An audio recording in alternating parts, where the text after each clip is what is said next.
everyone, good morning, good afternoon, good evening. It's 6:15 in the PM here in the UK. I've just watched episode 2 of Cold Case Christmas. Yes, sometimes I do watch my own videos. Not all the time, but I did watch. I just finished watching episode 2. So I liked it. It's a good one. I'm not blowing my own trumpet, but it's a case that I think is really interesting, and it's so sad. Amberley Cruikshank from New Zealand. So, yeah, I recorded it last week. Right, I've got 8 episodes uploaded now that I've done over the last few days, so I'm well ahead with Cold Case Christmas. However, we're not here to talk about that. We're here to talk about the Boone Dog. Which YouTuber calls her the Boone Dog? It might be that chapter, I think. I think it might be that chapter. But it's a good one. So she is being sentenced, due to commence in about 13 minutes. Due to start at 1:30 Eastern. So very, very soon. Very, very soon. I don't imagine that this live is going to get very busy, because I think probably most people watch on either Court TV or Law and Crime anyway with these types of things. And also, I did notice before I went live, there's a couple of people doing Sebastian Rogers live streams at the moment, and they've got like a couple of thousand people in their chat. So there's only so many people who watch my channel. Yeah, the Boone Dog. I'm sure it's that chapter. It might not be. It might be someone else. But he tends to, if anybody knows his channel, he tends to have hilarious nicknames for people. So, and then we've got tomorrow. I don't think I'm going to live stream it, but there's Ashley Benefield, also from Florida, being sentenced.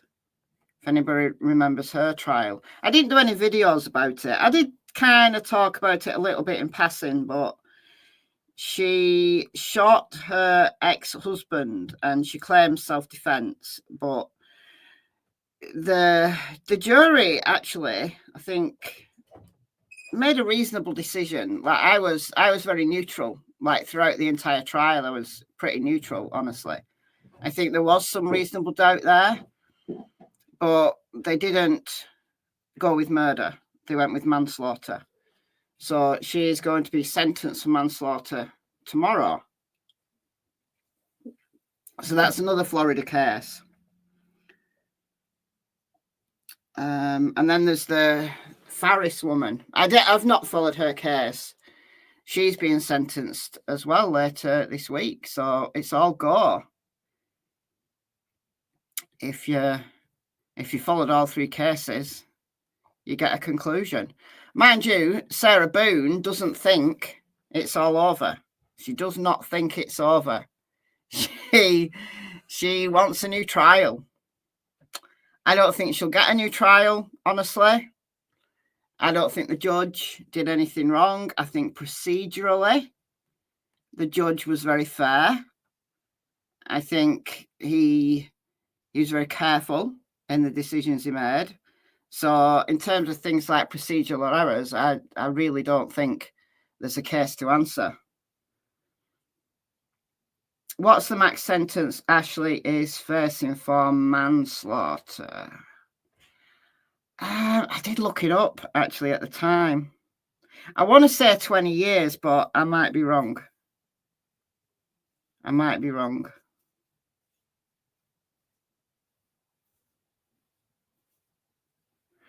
Yeah, she was in a very tough situation. And that's why, honestly, I remained neutral. I wouldn't have been disappointed if she'd been acquitted. But equally, I wasn't disappointed with manslaughter. I do think... I do think that murder, I don't think I would have felt entirely comfortable with murder. I think there was too much reasonable doubt for murder. But then again, you kind of think, well, they found her guilty of manslaughter, so she did something wrong. I don't know. Very difficult one. Difficult case. Very difficult case. All right, I'm going to make this bigger. Yeah, there we are. All right, so we're all good to go. I'm going to play it off Court TV. They tend to have the better audio than Lawn Crime. For some reason, I'm not really sure why. Because it's all the same, like pool cameras. It must be a different mic or something. I don't know. Or I think Court TV do something to it, like to boost the audio, because Court TV's live streams are generally like a few seconds behind. So I think there's some kind of thing that happens, but they do tend to have slightly better audio on trials. Not always, but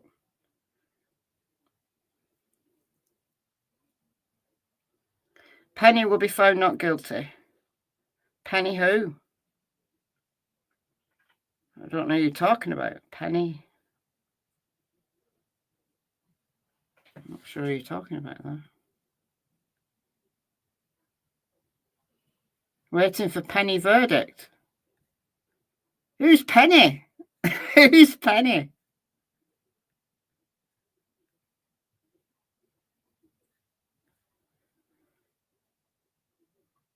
The Boone took his mind.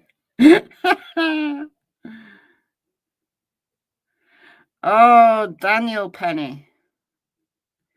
Oh. Is that what's it called? What are the channels calling it? Young Thug? Is that the one? I haven't followed that at all. At all. But I did notice that there was a trial on Verdict Watch today. So I'm guessing that that's what you're talking about.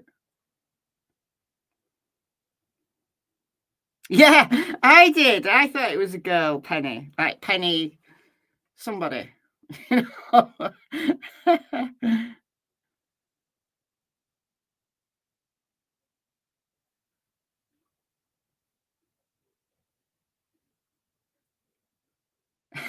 You hope Sarah's respectful and doesn't act like a deranged donkey.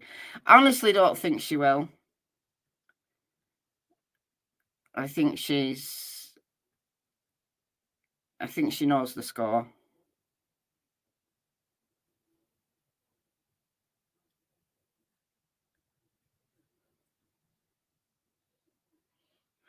Oh yeah, I'm going back in the chat a bit. Delphi was absolutely draining. It really was. Absolutely draining.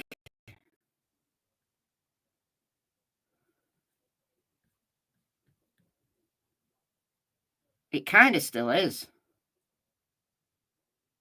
I've stepped away a little bit from Delphi because at this moment in time, what can we actually talk about? Like, unless transcripts are released so that we can have a look, you know, at certain days, step by step, I don't think we can talk about anything new at this moment in time. I'm still like constantly checking for updates though.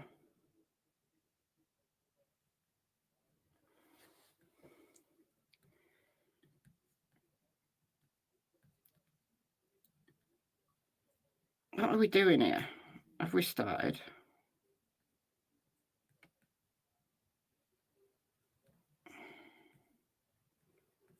I'm going to go out and go back in.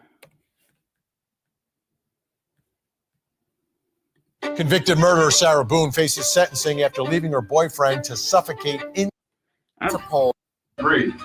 Suitcase murder.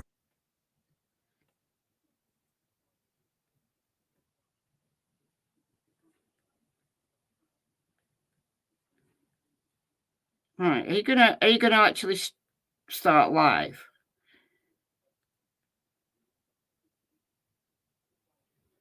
3 minutes. 3 minutes. It always confuses me when they put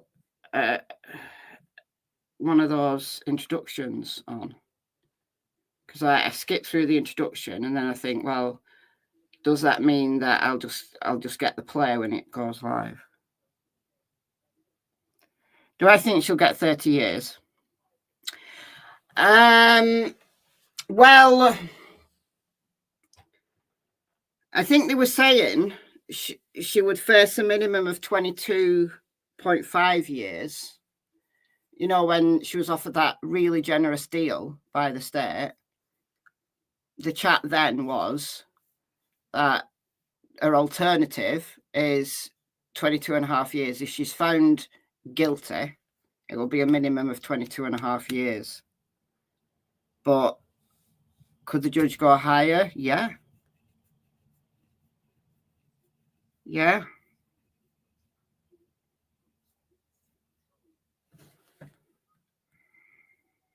Absolutely go.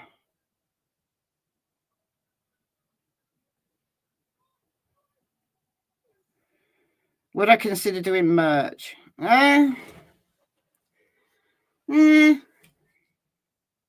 Probably not. Before I had a true crime channel, I had a channel. Like Michelle Walks was a different channel, different content. And I did merch. And a few people bought stuff, but it was so expensive because the platform that I was using was Teespring. And they're so expensive. Like you can set your price as anything you want, but your minimum price has to be what that garment or that cup or whatever it is worth to Teespring. So let's say, for example, a cup would be a minimum of, let's say, $10, and then anything above that would be profit to me. But it's so expensive. Even if I set it to make absolutely no profit, it would still be really expensive. I just thought I don't know, because I'm a cheapskate and I don't buy anything that's expensive. So although it was kind of a little bit of fun and I kind of gave some stuff away, but that just basically means I bought it and then gave it to someone else. But I don't really know what merch I could do, honestly. I wouldn't do merch just for the sake of doing merch. We've got a super chat in here somewhere. Thank you, Light the Way. Thank you so much for the £20. Super sticker. Thank you, thank you. You're so kind. Thank you.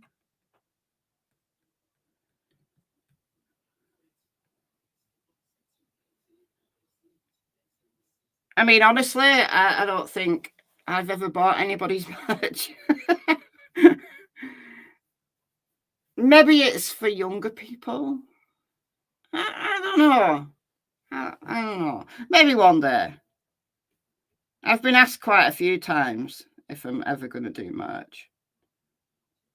Snarky stuff would be funny.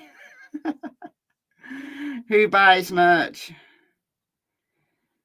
Honestly, I think it's more a young person's thing. But I did mugs with Tilly. I had Tilly, Poppy, Jack and Bella then.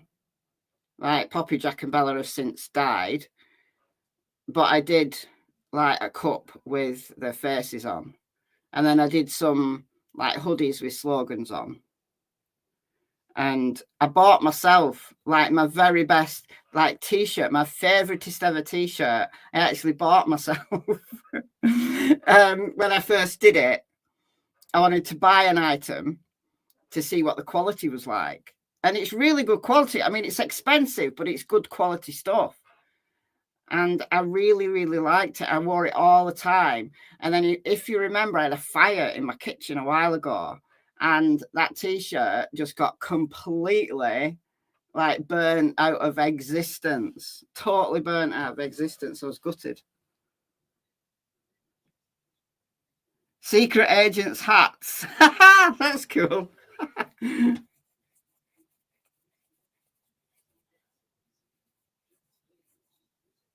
You don't kids buy it like crazy. Yeah, maybe if I got a younger audience who don't mind buying like really expensive stuff. You buy a come on now t-shirt. Yeah, Cat set fire to my house. She did. She's since passed away, so she was old. She didn't die in a fire or anything like that. She died just peacefully. She went to sleep. 17. I don't know what to tell you. There's a lot of things that I just don't know what to tell you, honestly. Is this actually starting at any point? Why is it not letting me? Oh, there we go. So we're actually on the right screen now, rather than it being on the introduction screen. Waiting for Court TV.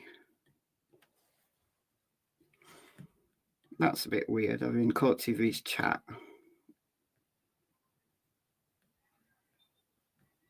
I'll sort it out once it goes live.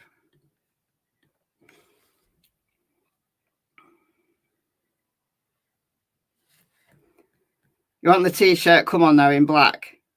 I'm almost 53. What was the kitty's name? Baby. Her name was Baby. We had Tasha, who died at 17 years and 7 months. And then her daughter was Baby, who died 17 years and 3 months. So 17 seemed to be like the genetic old age. Like neither of them had any ailments. They were never ill. They just got old. And within, like, they were fine. And then, like, slowed down a little bit. But still pretty feisty. And then there was this, like, rapid decline. And then within 24 hours, they were gone. Very peaceful. Just very peaceful.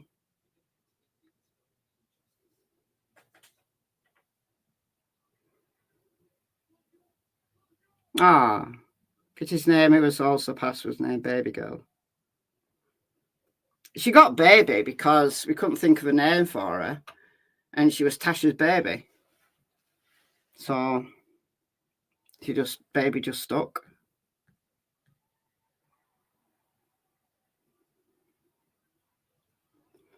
But I know some cats live like really old, like 20 plus years, but these two, it was just obviously genetics, just their time.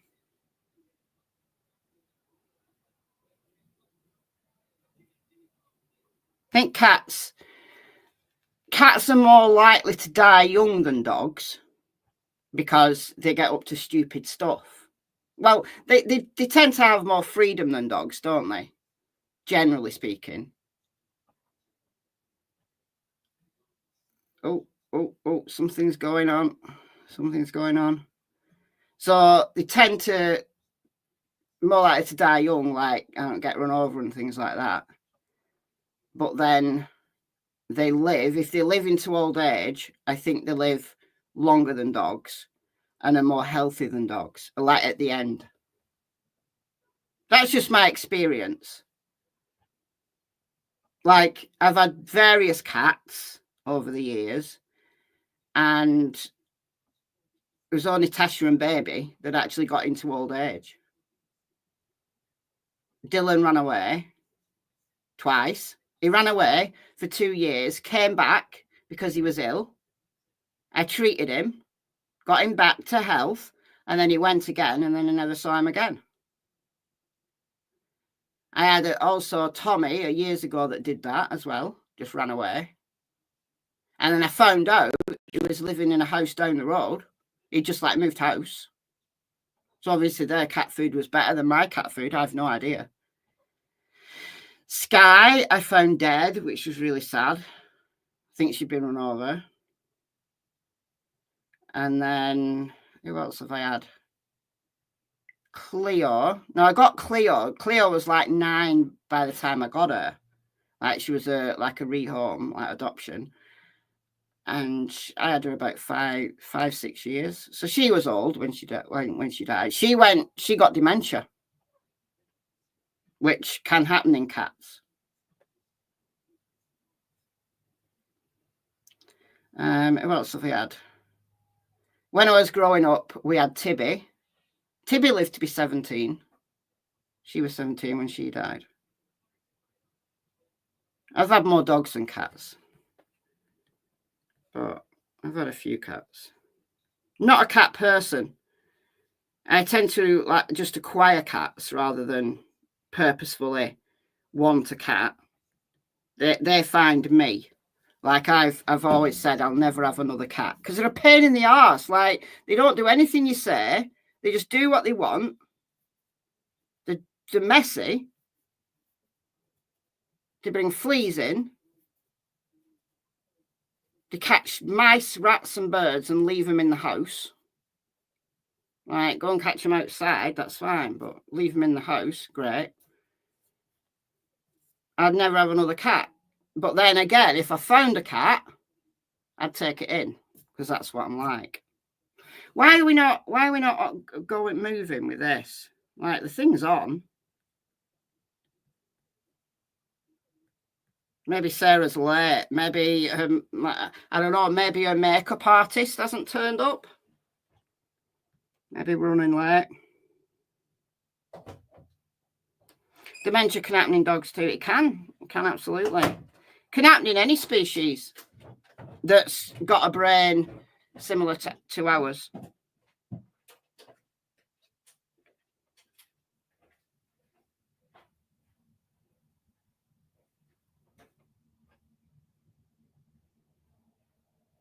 I had a hamster when I was a teenager, and I thought she'd gone like into dementia because she kept putting her food in her water bowl. And I was like, what are you doing? Like, because hamsters, like, they put the food in a little pouch and then they take it into a store. Right. So, you don't interrupt their storage. And she was storing her food in her water bowl. And I was thinking, what are you doing? Because I had to keep, like, tipping it out and refilling the bowl. And she wouldn't drink from one of those things that you stick on a cage. And anyway, I realised finally that she'd lost all her teeth. And she wasn't in dementia at all. She was doing something really clever. Because her food was like nuts and seeds and things that, that hamsters eat. So she was soaking them in the water to make them soft so she could eat them. So I thought that was utterly brilliant. And I was so sad when I realised that she was doing it for a really clever reason. I was so sad that I'd been tipping her food away. I was like, oh, I'm really sorry. I've been tipping your food away and you've been doing that for a reason. I felt so bad. I mean, look, they're so clever. Hamsters and rats and things, they are so clever. They're so much more intelligent than like dogs. A dog wouldn't think to do that. A dog would just start whining and pacing and looking really sorry. But hamsters are so clever. They are so incredibly clever.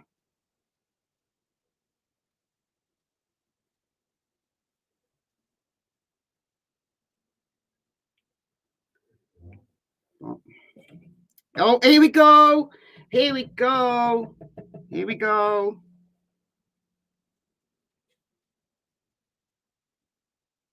Let's hope for 30 years, around 30. Let's do that. Birds do that too. Yeah, well, birds are really clever. People don't realise.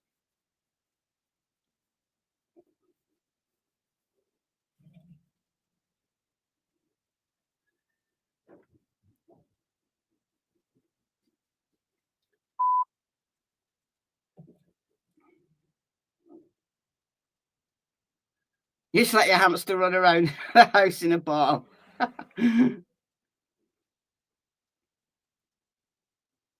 Crows are so smart. Crows can do puzzles that are designed for 7-year-old children.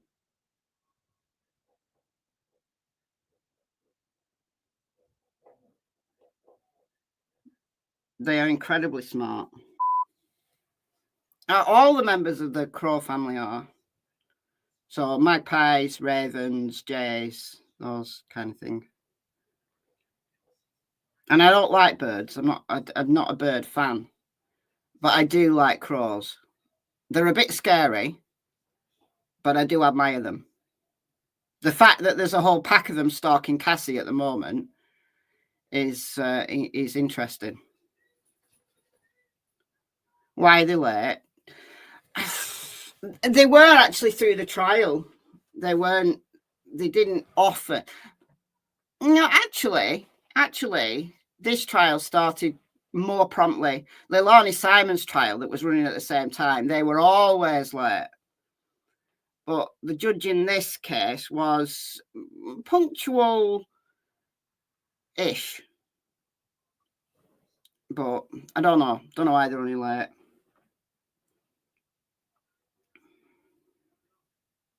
Oh, African greys. I've never had a parrot. I've had him for 30 years. A murder of crows. Well, that's what they're planning, I think. Is she late? She's probably having some kind of tantrum behind the scenes.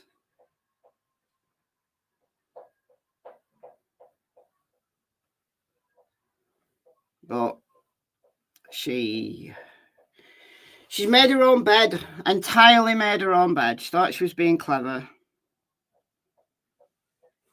And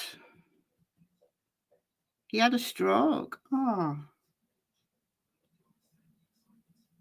I had a rat that had a stroke. And she was okay for a while. She was okay. She lost the use, not entirely, but like down one side of her body. She was like she would stumble a little bit. And she'd have to like steady herself to sit up. But other than that, she was fine. Like she worked, she like made some workarounds in her life.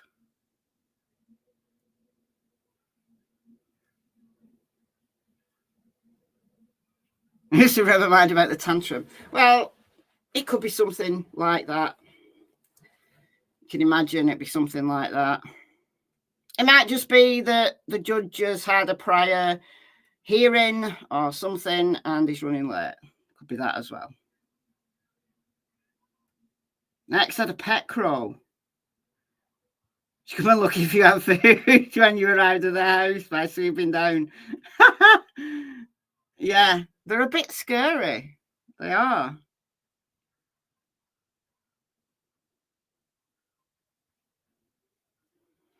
She wants Pop-Tarts and a Coke. Her drink of choice is Dr. Pepper. So maybe if they gave her a Coke and not a Dr. Pepper, maybe that's what's kicked off.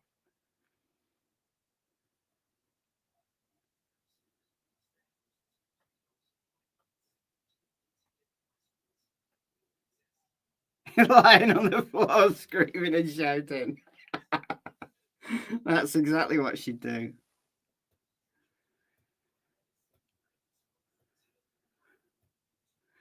What's going on with the Sebastian thing? Oh, my word. Oh, my word. I've been listening to a live stream this afternoon.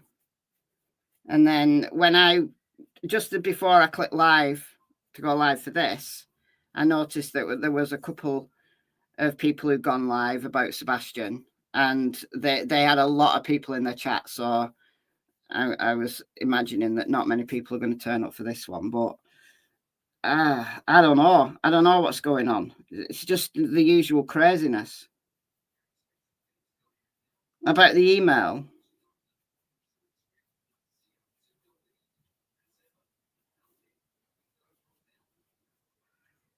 I mean, look, I don't know.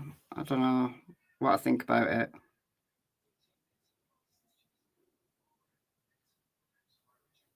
Dr. Pepper was warm. Yeah, someone forgot to put it in the fridge for her. Oh, I left to come here. Oh.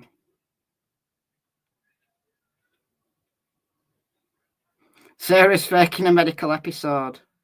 Well, you know, they could sentence her in her absence. So if she has to pop off to hospital, it's no great detriment.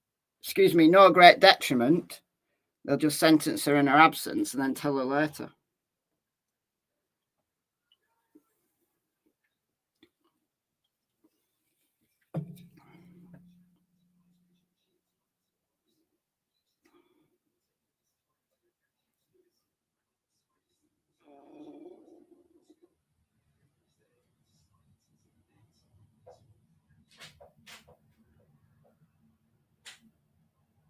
Sebastian's case is too sad to follow lately. Just the destruction of everybody involved.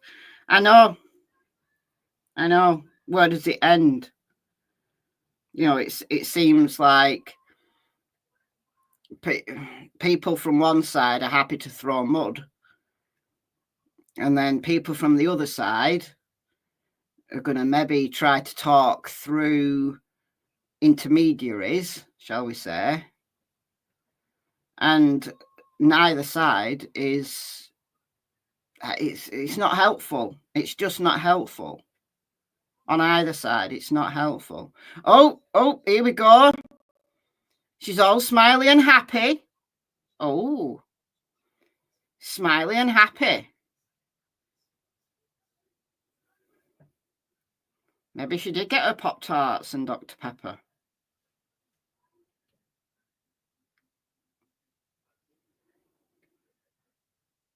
Looks almost flirty. Yeah. Oh, dear.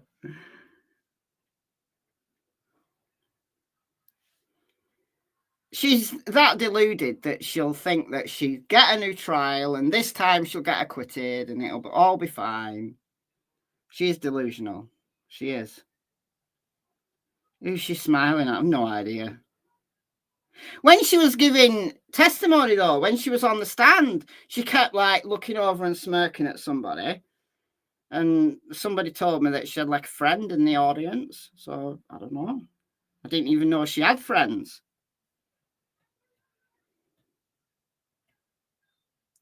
Reality check coming up. Honestly, it's the moment of truth that the majority of people in the world would dread. But she doesn't live in the world, does she? She doesn't live in our world. She lives in her own world. She lives in Sarah land. Heard it was a girlfriend. Yeah, I don't know. It's like a romantic girlfriend or a friend that's a girl. I've no idea. But yeah, that's what I heard as well. She had a prison girlfriend. Okay. Boone World.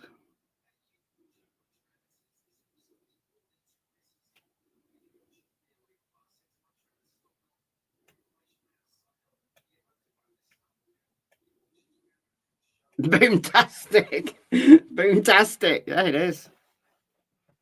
Boontastic.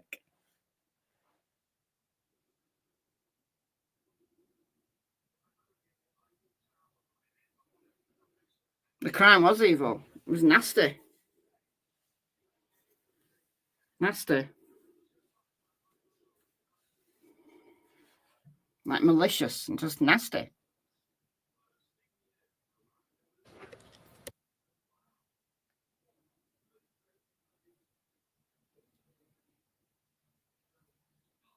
Look at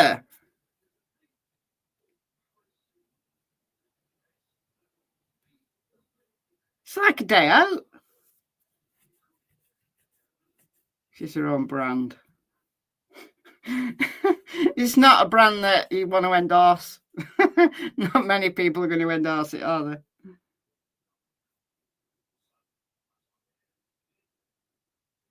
Yeah, the suitcase video is really disturbing. It is really disturbing.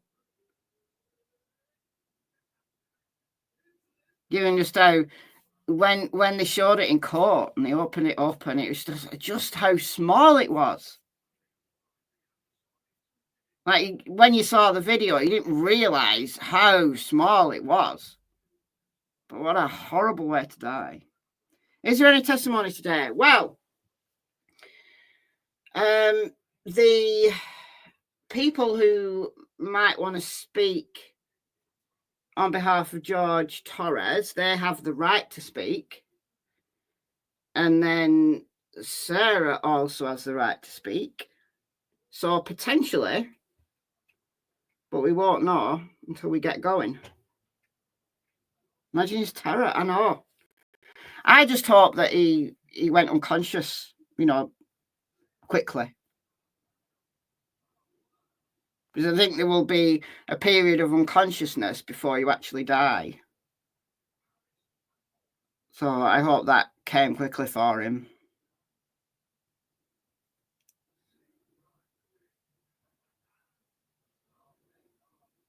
How does she keep getting her I want to speak to the manager haircut? I don't know.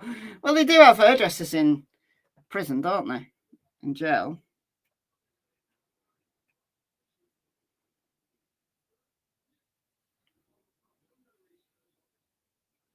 Can someone speak on behalf of Sarah? Yeah, could do. That's usual. Can't imagine this court will be any different. I can't imagine who on earth would want to speak on behalf of Sarah. But...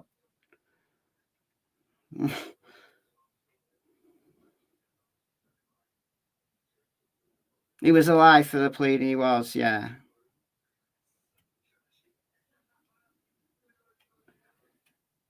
The ex-husband might. Well, on behalf of Sarah. Well, it'd be interesting if he does. Can't imagine he has a great deal of nice things to say about her, though. For the sake of the child, I don't know.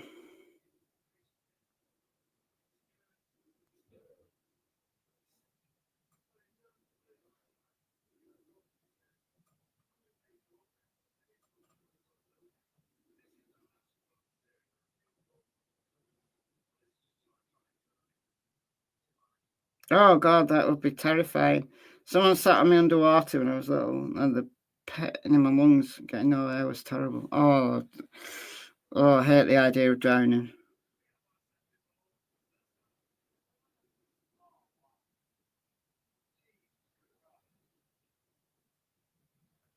It definitely is in the child's best interest, just not see her again.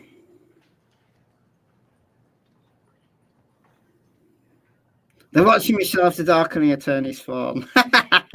Yeah, they might be. She's watching herself. She's checking the comments. She's checking the chat.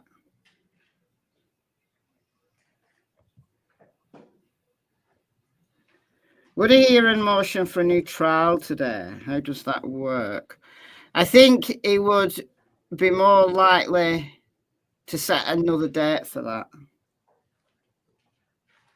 I mean, look, anything's possible. It's up to the judge. What he does is his court. Like, as long as it's not illegal, he can do what he wants. But I would imagine a motion for a new trial. They're possibly not going to have that at a sentencing hearing.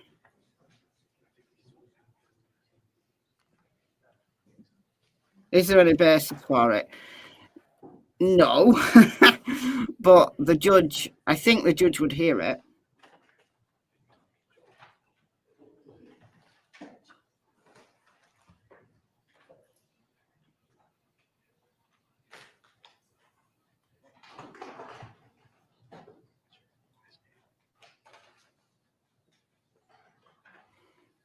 So at least we've got volume now. Not a very loud volume, but we've got a volume. So it must mean the judge is in the room.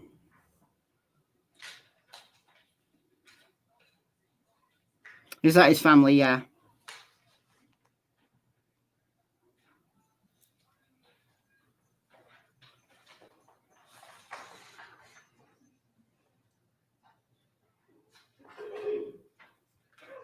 Yeah, there were members of his family who sat through the trial. They were sat, like the camera didn't pan round to them.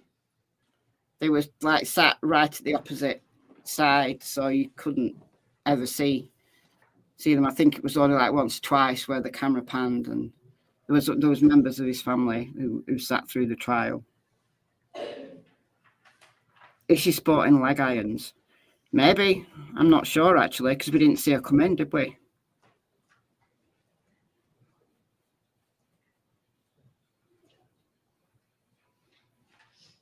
Justice for George, absolutely. Absolutely. Pink designer handcuffs.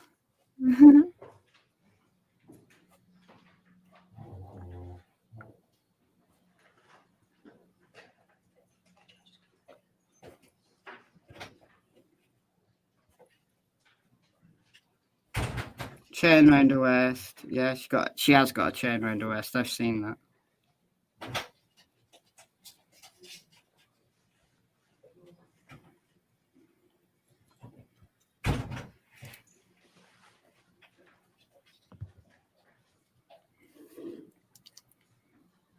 Have they got CCs? Oh yeah, they've got CCs. Just in case the audio isn't fantastic. For those that need it.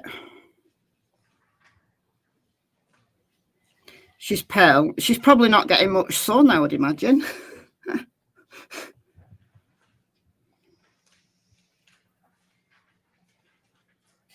You know, she's I don't think she'll have a cell with a balcony, you know, overlooking a pool or anything like that.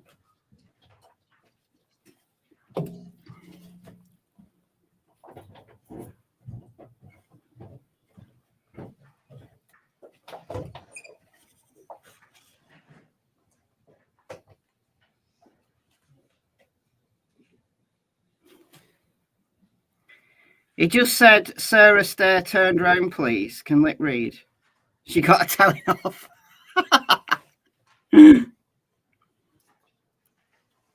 Well, he probably knows that there's people like us watching her right now because nothing else is going on in the courtroom. So the attorney will know that the camera's on her.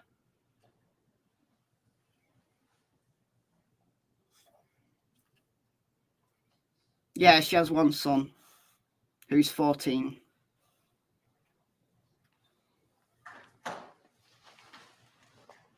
It was a 15-year plea deal.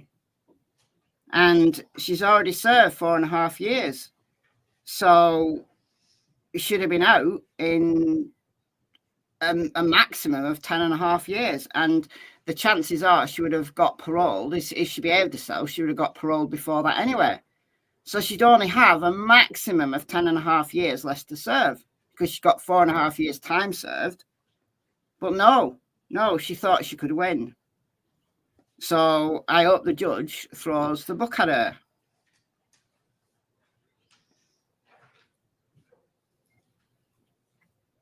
She absolutely blew it.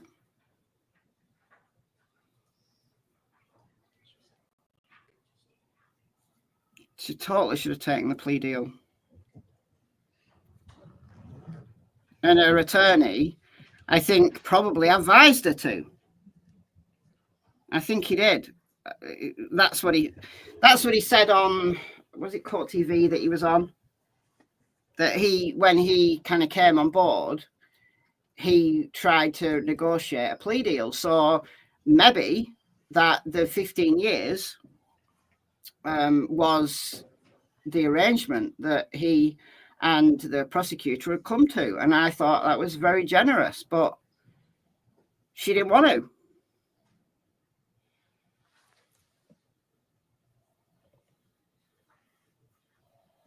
And where you've just got zero remorse, I think the judge should be especially harsh, because she's not learned anything. She's just not given a thing to George's family, to the community, nothing, or even to her own family, nothing. It's just so utterly narcissistic. He's attorney number 9. She got through 8 attorneys. The judge said, no more. You got to represent yourself. And she then advertised. And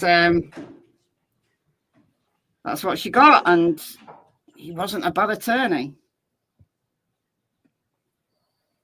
Let's ship her to England. No, don't ship her to England. We don't want her. You can keep her over there in Florida. We don't want her.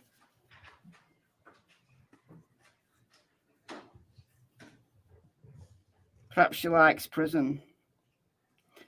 Well, there's a lot to be said for 3 square meals a day, a roof over your head. You don't have to worry about anything. You know, provided you keep your nose clean. You can get lots of rest, get lots of sleep. Not much sun though.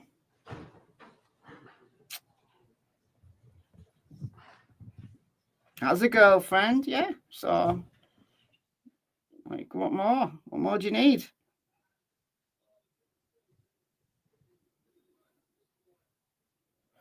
Come on, we're now like half an hour late. And the commissary, yeah.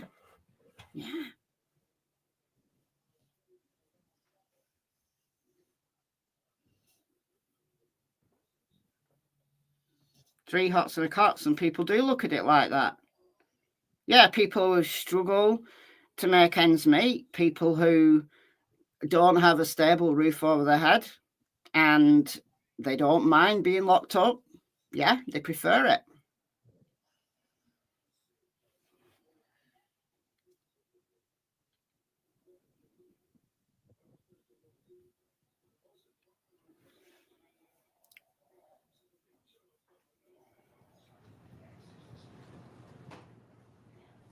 So no sentencing yet. No, we're still waiting.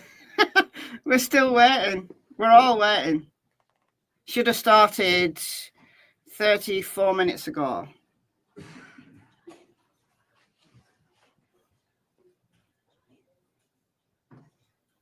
Lock her up in a suitcase. Yeah, make her sleep in a suitcase.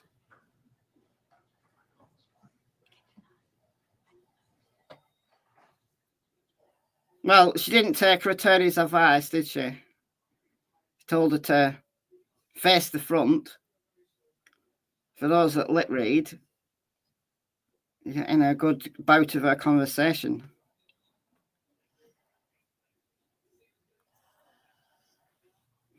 What's up, Cassie? You need a wee? You need a wee? In a minute.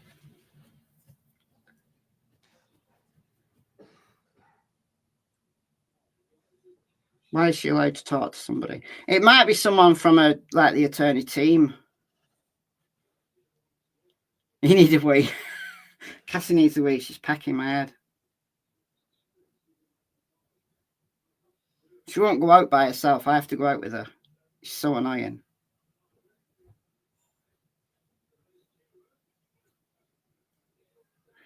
All right, I'm going to mute out and take Cassie down for a wee. I won't put my please hold thing on because I'm imagining that we're going to start any second. So I'll just leave you with that. And I'll see you in a sec.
All rise, court come to order.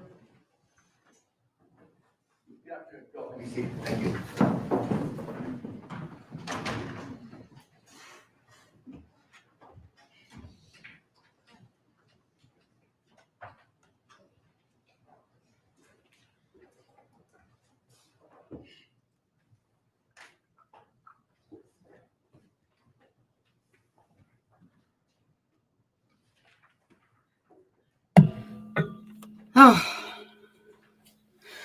Oh, so we got the judge.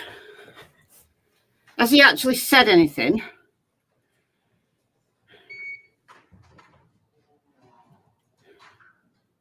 Cassie made me walk all the way down the track to the street so she could go on sniffing all the hedges. And she was even angling for a full-on walk. Bear in mind, I had silly shoes on because I just thought we were going outside. And it's raining, so I'm wet through now. He's not spoken yet. All right, so I didn't actually miss anything. Okay.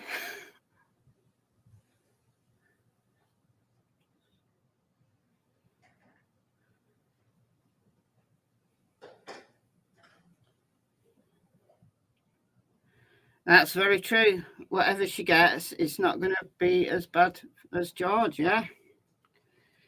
Totally.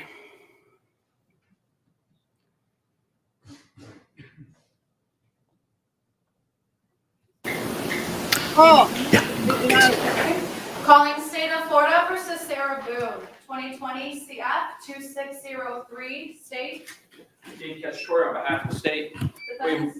William J. for the state. Defense. James Owens for Sarah Boone. Ms. Boone is seated at counsel's table. Ma'am, if you could please raise your right hand, Madam Clerk is going to go ahead and swear you in. Do you solemnly swear or affirm the testimony you're about to give will be the truth, the whole truth, and nothing but the truth? I do. Ma'am, can you state your full name and date of birth for the record for us? Sarah Boone, 10-10-7-7. We are here for a sentencing. The jury returned a verdict on October 25, finding you, Ms. Boone, guilty of murder in the second degree. We are running a little bit late this afternoon. I apologize for that. I was in court all morning and took the opportunity to review all of your submittals from earlier this morning, Mr. Owens, including the victim or the character statements, the psychological evaluation by Dr. Harper, the motion for downward departure, the motion for new trial, and the state's response to same. Before we proceed with any sentencing in this matter, the court needs to address the defendant's motion for new trial and the state's response to the defendant's motion for new trial. Anything in addition you'd like to argue at this time, Mr. Owens, over and above what is contained in your motion, sir? No, sir. State. No, sir. All right. After reviewing the motion and the state's response to same, the defendant's motion for a new trial is denied. Based on the court's review of the record, the court's participation in the trial, and the review of all the evidence, and the court's prior findings and rulings at trial and prior thereto. With that, I believe that we're prepared to proceed with sentencing at this time. The court has reviewed the pre-sentencing investigation prepared by the Department of Corrections. Are there any housekeeping matters that we need to address, Mr. J. or Mr. Cacciatore, before we proceed? Not from the state. Are there any housekeeping matters from your side of the ledger, sir, that we need to address, Mr. Owens? Judge, I do have 4 lay witnesses that are going to testify. And we've got Dr. Harper here to testify. Of course, my client's going to testify. But one of the 4 lay witnesses wants to appear by Zoom. She lives up in Minnesota. I don't know if that's allowed. We don't have an objection to that. One of our witnesses will be providing an impact statement would also like to appear on the court's virtual link as well. Okay, so stipulated. If you need it, just let Anita know, and I can submit. I can have her email it to you right now. The link. We do have the link. She's waiting to get on, I guess. Who might it be, sir? It's several people. It should be Lana Albert. She is here, sir. She's in the. She's viewing. Her camera's off, and she's microphone is muted, but she's in the lobby. All right, with that, state, you may proceed. Your Honor, at this time, we would like to take an impact statement from, I believe, Anna Torres, who will be appearing virtually.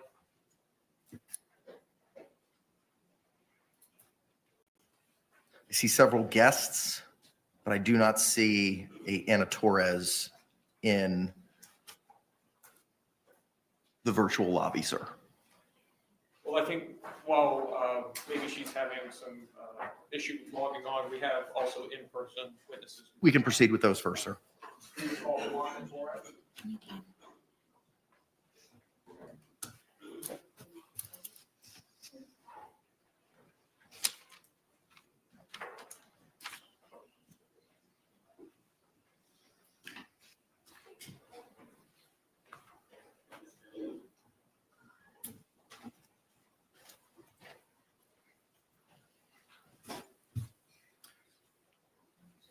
Please. Please raise your right hand. Do you solemnly swear or affirm the testimony you're about to give will be the truth, the whole truth, and nothing but the truth? Yes. Ma'am, good afternoon. Could you state and spell your name for the record for us? My name is Blanca Torres. Okay. Ma'am, you can go ahead.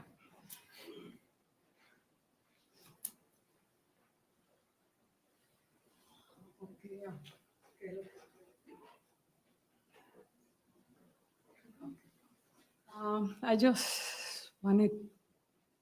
I just want to tell Sarah Boone that I don't hate her for what she did. And I always remember that evening when that lady came into my door and she knocked at the door. And she asked for my name. I said, I tell her my name. And then she said, can I come in? I said, okay, yes. And she told me to sit down. I never think that was gonna be my son. And then she said my son was dead.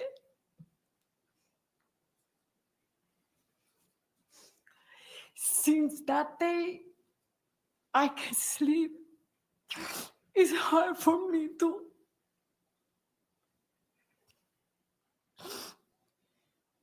remember that moment.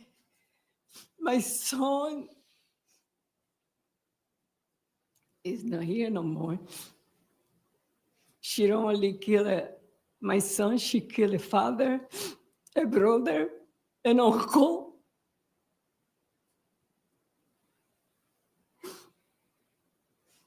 It's been hard. And my family, because all the brothers, they will always work together. But now it's like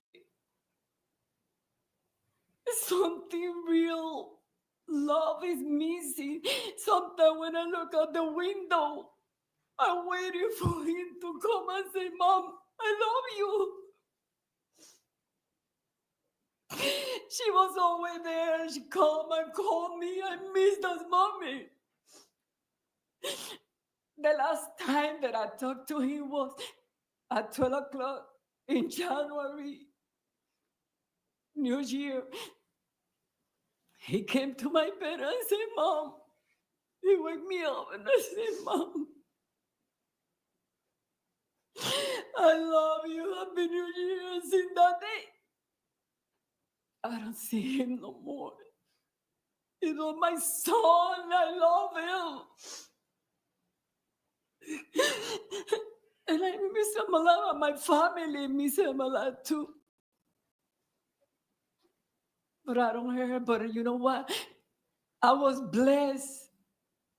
She ain't gonna be blessed like me because I have my son. I raised him. I have his children, my granddaughter, my grandson, and she don't gonna be able to have that. And I did. I raised him. He wasn't perfect, but he was a good son.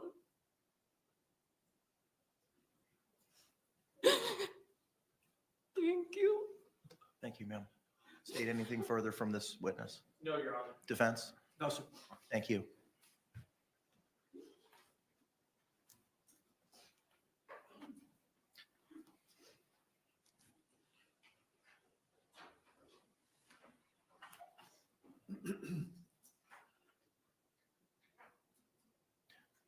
You may call your next victim impact statement. Victoria Torres.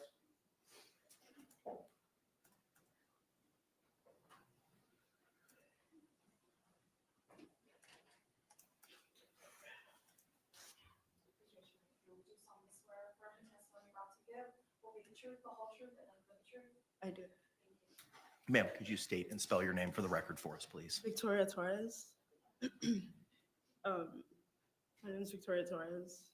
George is my brother.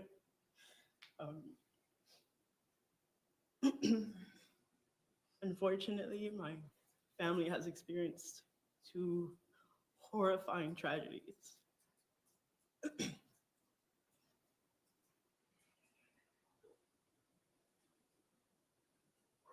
I just want to make it clear that George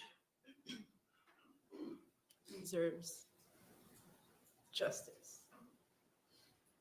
As far as my other brother and Sarah deserve to rot in jail.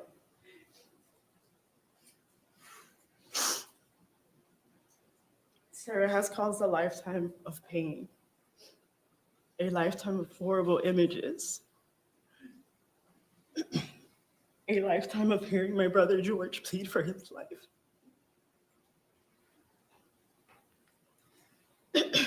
This is just this moment for all of you. For me and my family, it's forever.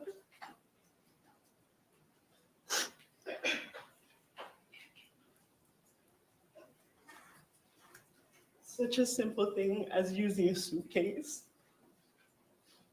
is so triggering. I try not to close it all the way.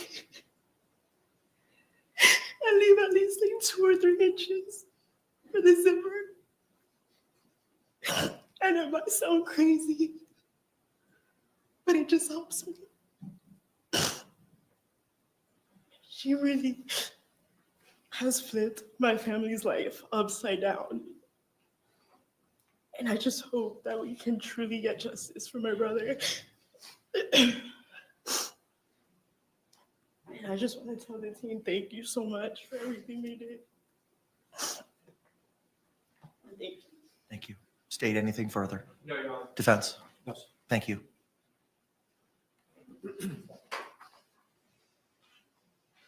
Your Honor, could we see if Ms. Anna Torres has been able to make it online? Do not see an Anna Torres in the lobby, sir. I have lots of guests, HHSA, Mr. Beck, Lana Albert, Jason Gunn.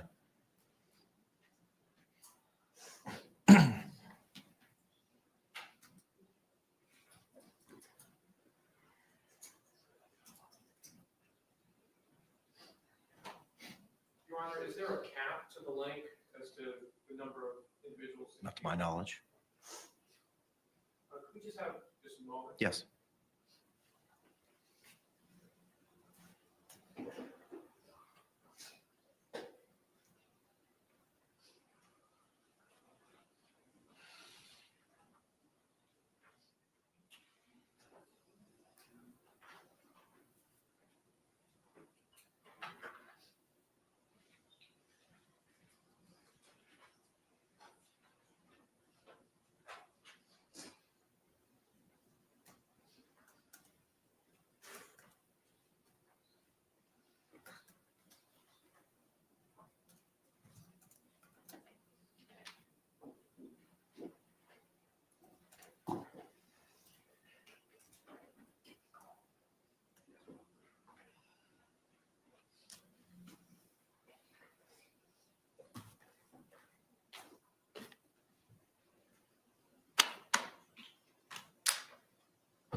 I'm imagining they're trying to get in contact with Anna Torres to see whether she's having problems logging in or something.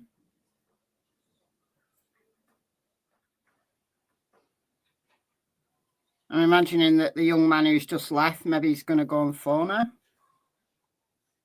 to see if she's got a problem, to provide tech support for somebody who can't use Zoom.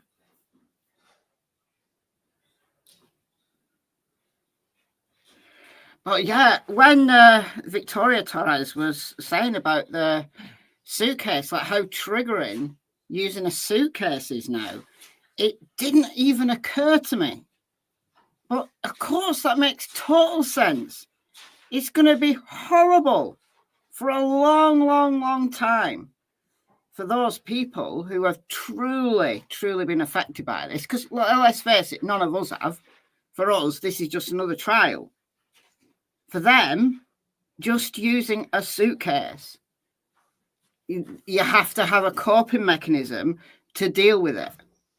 That's how bad Sarah's crime was for those people who've lost George in the most horrific way. Having to put things in place to make using a suitcase a little bit more comfortable. These are all of the after effects, which are huge for people, but we don't realize. No one realizes. And why should we realize? Because Yes, sir, Mr. Cacciatore. After speaking with Mr. Owens, due to the fact that the victim's daughter is having difficulties with. Is that her, Anna Victoria Torres? Yes, sir. Is that it? Is that who it is? All right, ma'am, good afternoon. Can you hear us? Good afternoon. I can hear you. Okay, could you please state and spell your name for the record? My name is Anna Victoria Torres, ANAVICTORIA TORRES. Thank you, ma'am. I understand that you'd like to provide a statement to the court at this time. You may proceed. Okay. Okay. So I'll be speaking for myself and my two siblings. The murder of our father has impacted us on so many levels and in different ways. I myself, for the first year, would wake up screaming every morning or night, wishing I was having a nightmare, only to wake up to remember all over again that my father is gone and I'll never be able to hear him say he loves me ever again. To know my siblings have been affected in such a way that they are now different. They have had a piece of their heart ripped away from them, all while her son gets to hear his mother's voice and see her alive is pathetic.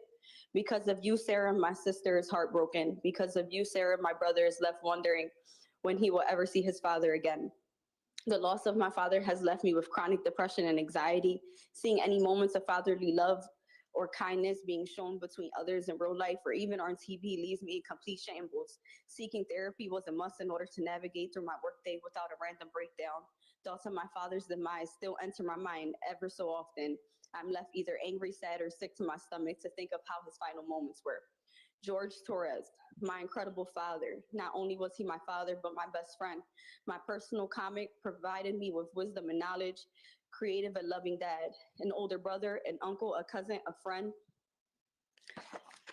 a son, and above all, our father. He was human and deserved to be treated as such. My father, George Torres, was one of a kind, an absolute gem. Unfortunately, his light was dimmed on earth by evilness, but with us, we will forever make his name live on. Especially Sarah, I pray that you see his face when you see him at night. That is it. Thank you. Anything further, State? No, Your Honor. Anything further of this witness? No, sir. All right, thank you, ma'am. State, Thank you. anything further? No other impact statements, Your Honor. Thank you. Any other witnesses or evidence at this point in time, State? No, Your Honor. All right, Mr. Owens, you may proceed, sir. Ms. Diane Smith. Judge, what do you want? I have no issue with her being at the podium. If you want to move about the well to conduct your examination, that's fine, counselor. Ma'am, come on up. Coming up to this podium right here, ma'am, if you could raise your right hand. Madam Clerk's going to go ahead and swear you in. You solemnly swear or affirm the testimony about to give will be the truth, the whole truth, and nothing but the truth. Ma'am, could you state and spell your name for the record for us, please? Diane Smith, Diane Okay, thank you very much. Counselor, you may inquire. And Ms. Smith, tell the court a little bit about you. I was a chaplain at the 33rd Street Jail for 30 years. And have you been a chaplain at the jail here in Orange County? Yes, Orange County Jail Is for it the same for jail 30 you're years. referring to? Uh-huh. Okay. And during that period of time, did you have occasion to meet with Sarah Boone? I did. And was it over the course of how long? I've known her 4 years. And if you could tell the court what you'd like to say. Okay. Well, I first met Sarah. She came in, we have a Christian dorm, and Sarah enrolled in our Christian program. And she was in my classes for a year. And she was very sincere in her efforts to change her life and to be a better person. And I found her very helpful. She was kind and good to people. She loved to serve. And she helped the new girls that would come in, the younger girls. She would mother them and be very kind and very helpful. And then after she graduated from the program, I was her counselor for the other 3 years. And I always found her, very sincere and, trying to do better. I spoke with many inmates that knew her and was associated with her. And they spoke very highly of her and said that, she was helpful and kind and tried to help other people.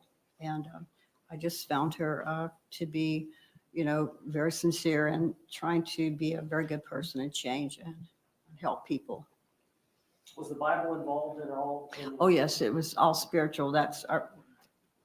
Yes, it was spiritual growth plus character, growth and character, trying to just be a better person in general. She liked to serve other people, she would help the girls wash their clothes and show them around and teach. But spiritually, she grew very, very great and spiritually. Thank you. Hang on, ma'am, just 1 second. Ma'am? Hang on just 1 second, Ms. Smith. State any questions. No, Your Honor. All right, thank you, ma'am. I appreciate you. I'd like to call Christina Pena.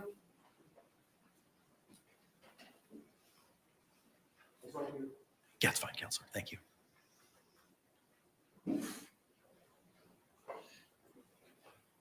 Ma'am, come on up if you can. Raise your right hand. Madam Clerk's going to go ahead and swear you in. You solemnly swear or affirm the testimony about to give will be the truth, the whole truth, and nothing but the truth. Ma'am, if you could state and spell your name for the record for us. Christina Pena, Christina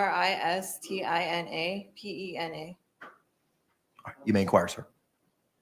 Pena, how old are you? 31, And where do you live? Orlando. Now, it's my understanding, Ms. Pena, that you were in the county jail with Sarah Boone. Yes. How long were y'all in the same cell together? Yes, I was in there for 4 years, but we were together for 3.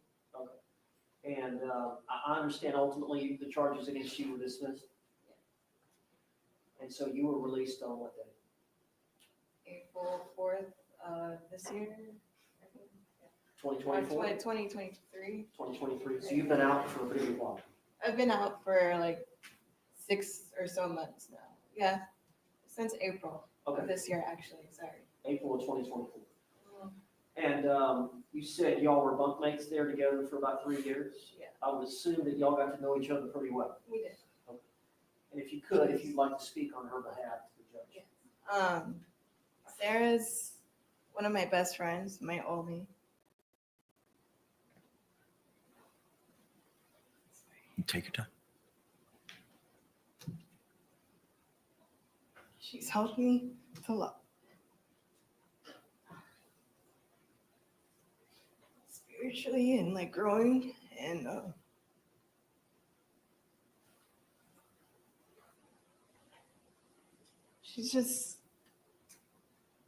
she helps everybody. She's always, I don't know, spirit. She helped me a lot and she would come to me. She talked to me all the time and pick me up when I was down or if I didn't know something. She's good I don't know, she was a good person to me. She just, mistakes happen. She always helped people. She was always helping everybody in the dorm. She, even like her artwork, she did art. Anybody need any help or needed anything, they'd come to her and she'd help them. And even if they, did wrong to her, she would still go back and help them and praise with them and pray over them and everything. It's just. And was she a little bit older than you? Yeah. How much older was she? 40, in her 40s. Did you think of her as maybe an aunt or a big sister? What A was big sister, yeah. She was like a big sister, like a sister I never had. Because I have brothers, so I never, we clicked right away. I don't know.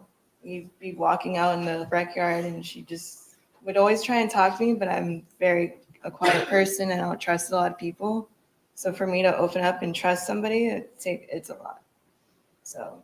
And obviously y'all were there under difficult circumstances. And she assisted you in getting through that. Yes, and she helped me a lot with my my case, and I would help her with with hers too. We're both. Justice is not what it is. I don't know how. Bless you. We both helped each other out. I don't know. Ms. Vigneault, I appreciate it. Thank you. Any questions, State? No, Your Honor. All right, thank you, ma'am. I appreciate you. Ms. Hill? Judge. Yes, sir. After Ms. Hill, I want to thank Ms. Albert. Yes, sir. Raise your right hand. Do you solemnly swear or affirm testimony you're about to give will be the truth, the whole truth, and nothing but the truth? I do. Ma'am, good afternoon. Could you state and spell your name for the record for us? My name is Mariela Hill, Mariela, last name Hill, Hill. Thank you. You may proceed, sir. Ms. Hill, briefly tell us a little bit about yourself. I met Sarah in jail. I spent 3 months in jail and went through a lot of unfortunate circumstances myself. All right, now this was in the Orange County Jail here in Orlando? Orange County Jail. And when would that have been? Do you recall the dates? Yes, it was April, from April to June of this year. Of this year, 2024. 2024. Yes. Okay. And did you develop a relationship with Sarah Boone over the course of that 3 months? Yes, yes. We met when I was moved to the B dorm, and I needed help with a form that I needed to complete, and one of the COs pointed to Sarah to help me out. And since that moment, we became really good friends, and she was so helpful, so kind, so respectful and loving, not just to me, but to everyone. And I have nothing but good things to say about her, her character, her loving heart, and how deep her faith is, her faith in God and believing in justice for everyone. That's what I believe. State, any questions? No, Your Honor. All right, thank you, Ms. Hill. I appreciate it. Ms. Albert, good afternoon, ma'am. Can you hear me? This is Judge Kranick, and if you can, I would ask you to turn on your camera and unmute yourself at this time, please. Sir, how do I unmute turn on my camera? I know how to unmute, but I'm not sure how to turn the camera on. Turn the volume down. Oh God. So, ma'am, Is that better? when you join the link, there should have been an option for like a pull down on the left-hand side of the screen for you to open out or turn on a camera. I don't know what device you're appearing on, if it's a cell phone or a laptop. It is an iPhone. Should I try to re-enter the room? Yeah, try to do that. There should be an option for you to pick a camera. And turn your volume down while you're at it. You'll either select the default camera and hopefully we'll be able to see you at that time. Okay, let me just give me 1 second. Sure.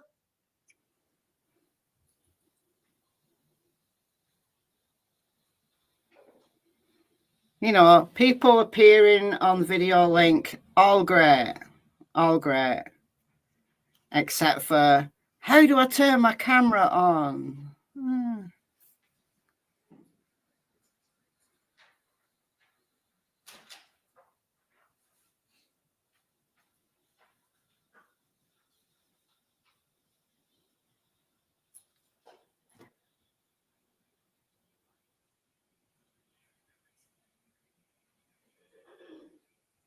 Imagine if it was Judge Gull.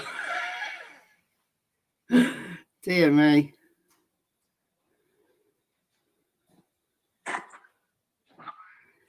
Where do we need to see anyway? Did that work? Can you see me? They have to have the camera on to prove it's this right person. Shoot. Yeah, it's saying default camera. It's saying front camera. I chose it. It didn't show my face or anything like that.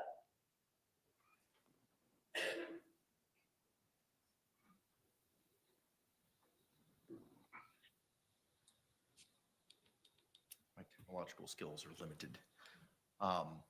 State? I have no objection to the witness making their statement here telephonically. Okay, appreciate it.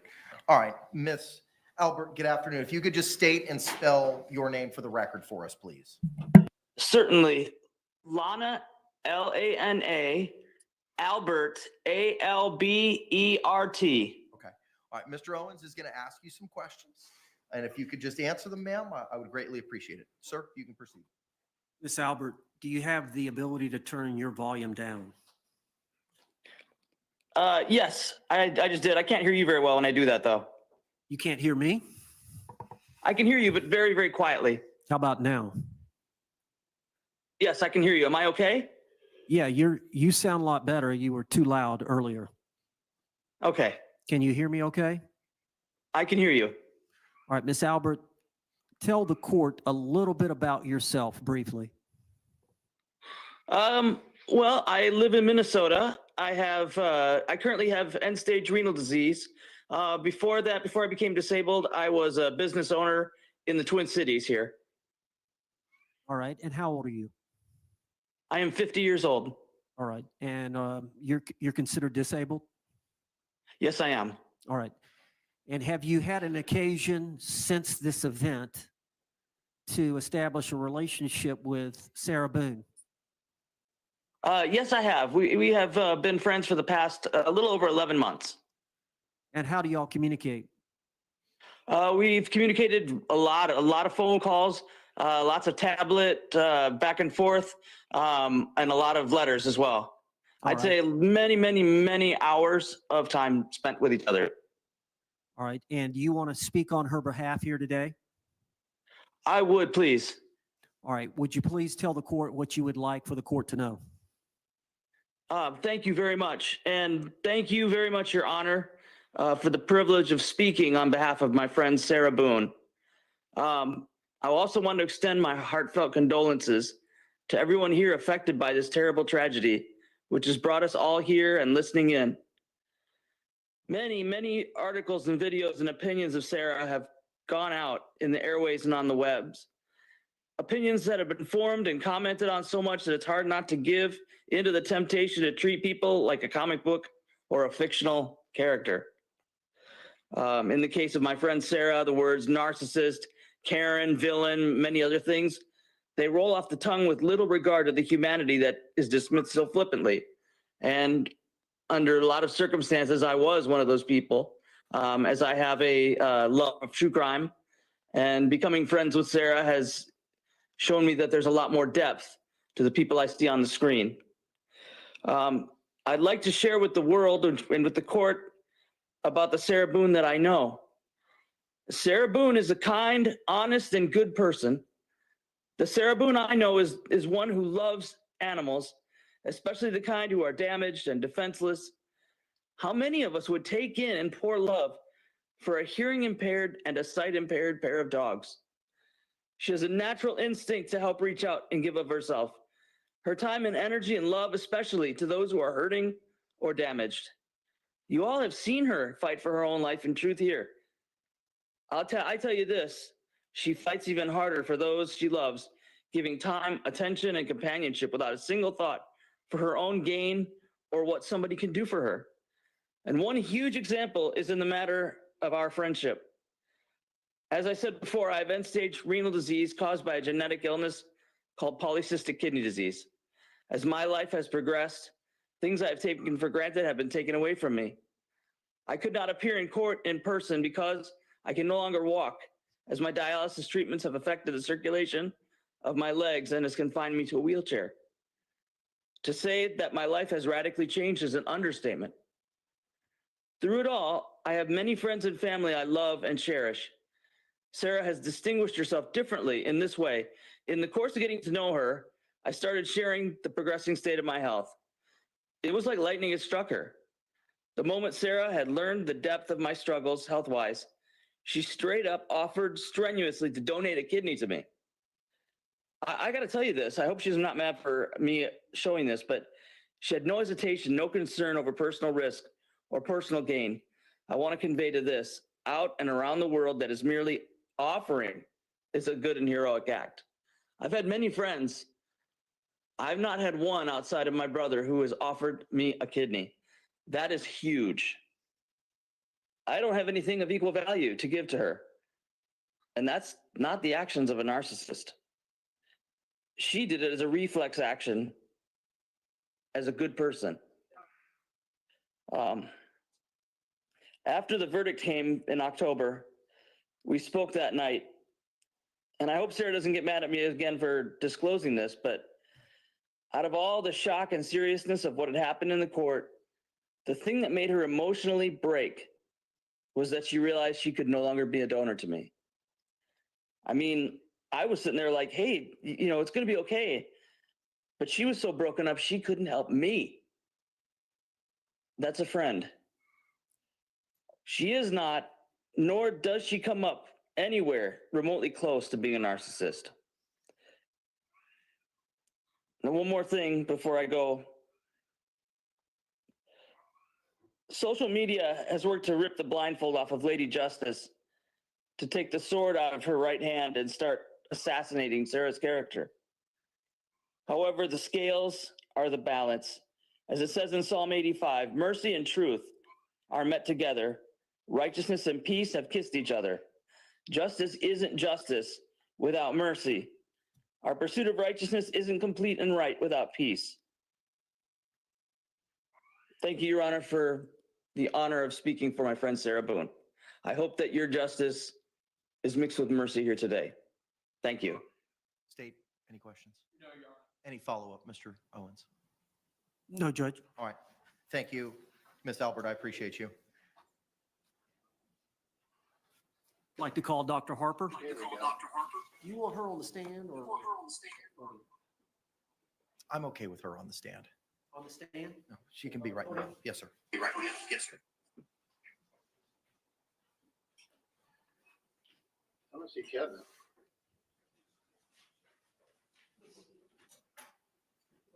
Judge, you want her on the podium? No, she'd be at the podium. That's fine. Doctor, good afternoon. If you could please raise your right hand. Madam Clerk's going to go ahead and swear you in.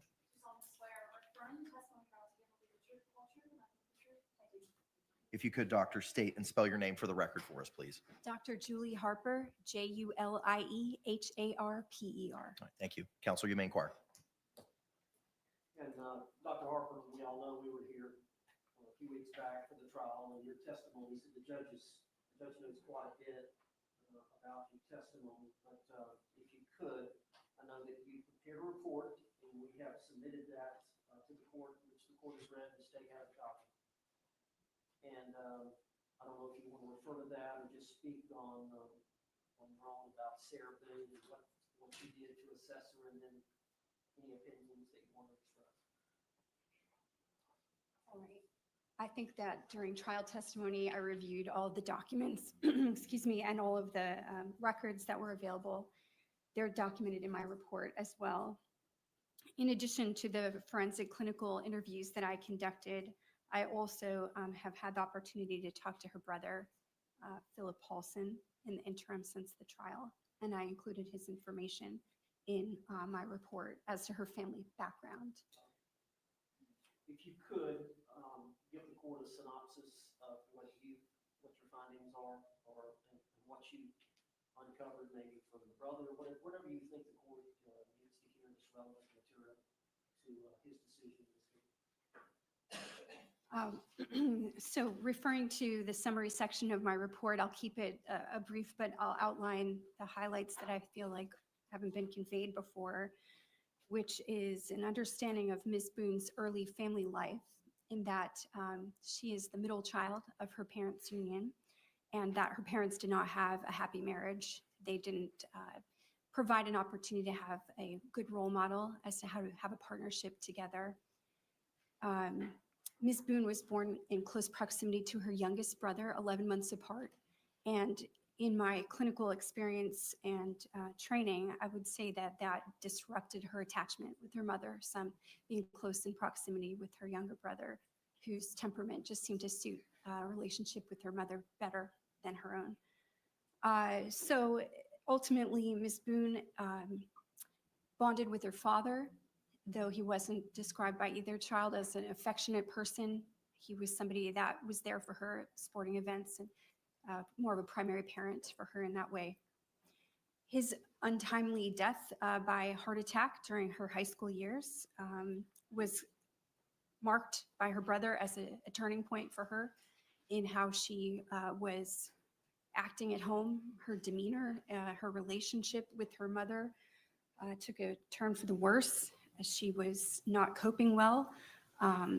She was using substances based on what her brother was saying. And it is my opinion that that early lack of foundational relations with her mom and not feeling very secure, the death of her father, destabilized her. That's a period of your life when you're leaving high school, when you should have formed a very solid foundation to go out in the world. And I don't think that that's what she had at that moment. She bonded easily with Mr. Boone, and you can see that there are elements of that early difficulty with her relationships because she took on a parentified role, in my opinion, during that relationship. And therefore, there's a power imbalance in that she was making decisions and not, again, having an equal relationship. I think that that led her to a sense of being a need to be right, a need to feel like she is the one that's making good decisions, to have some ego support by being in the right all the time with Mr. Boone.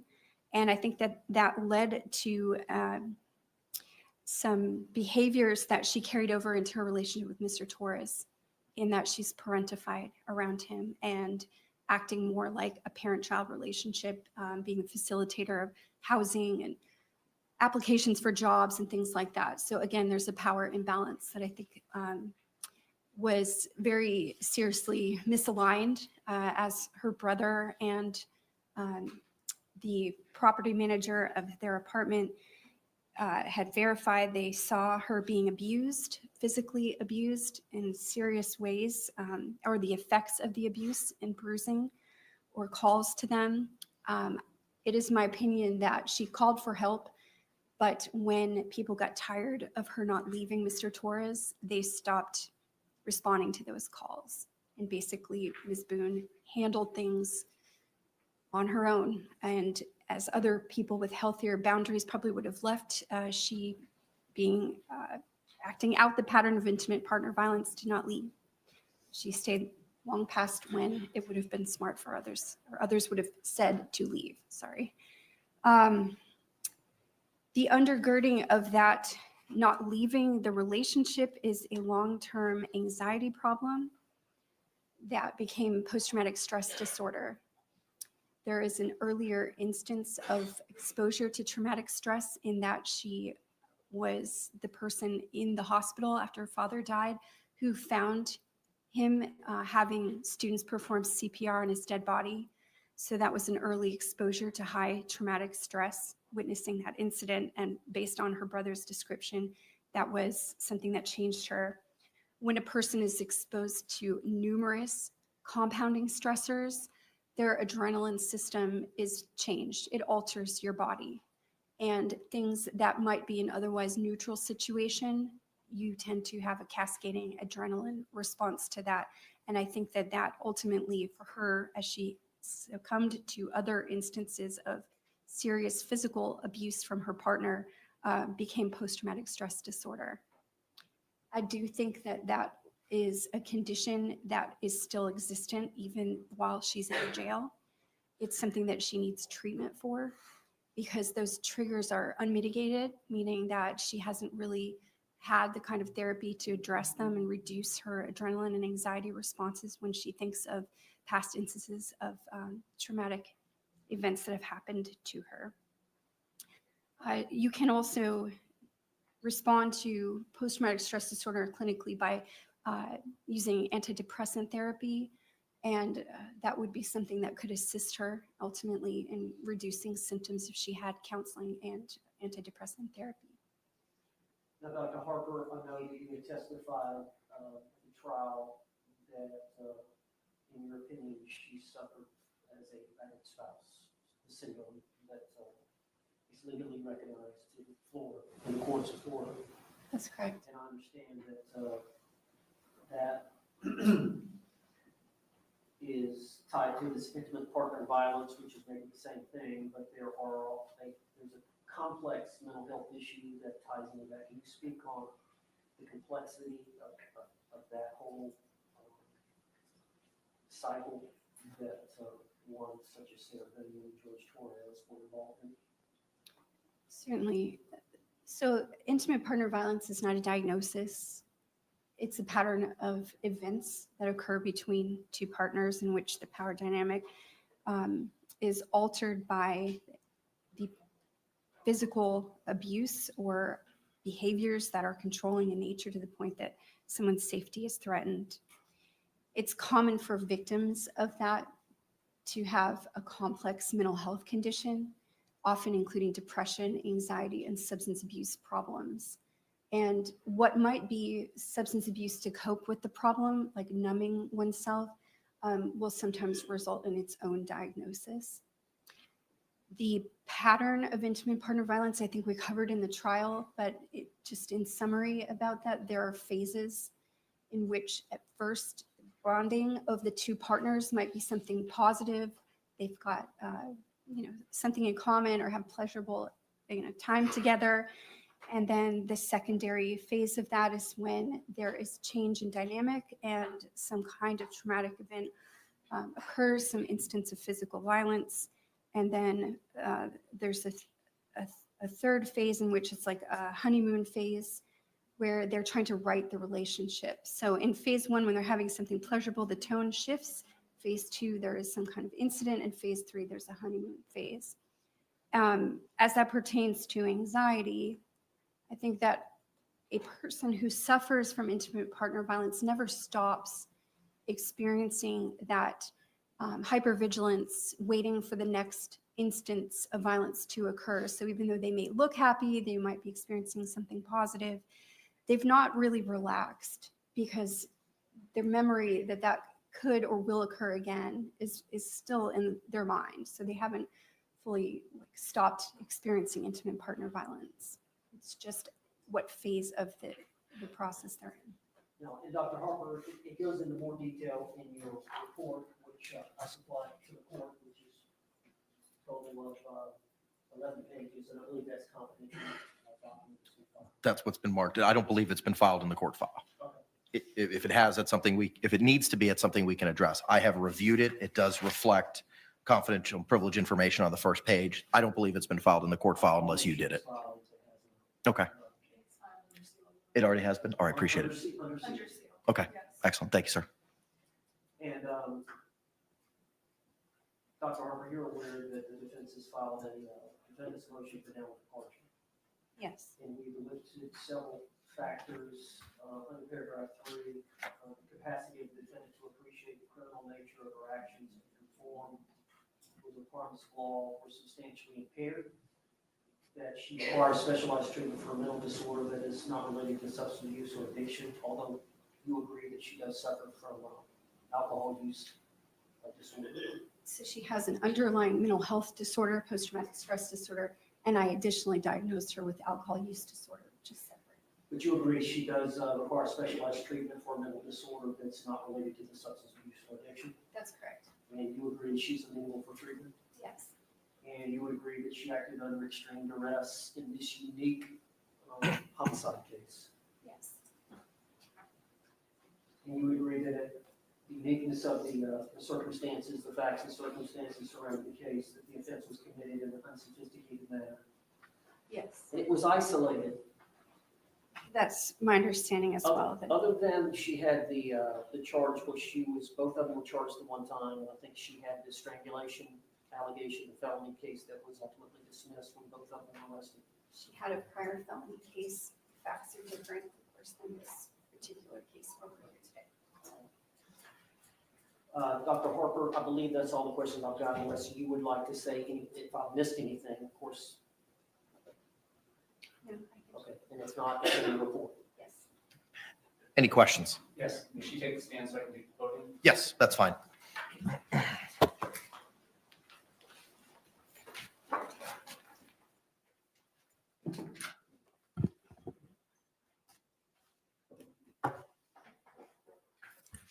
You may inquire, sir.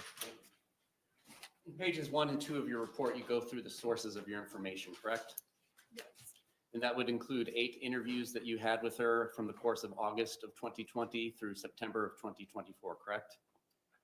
There were 9 interviews, but 8 dates of service are listed.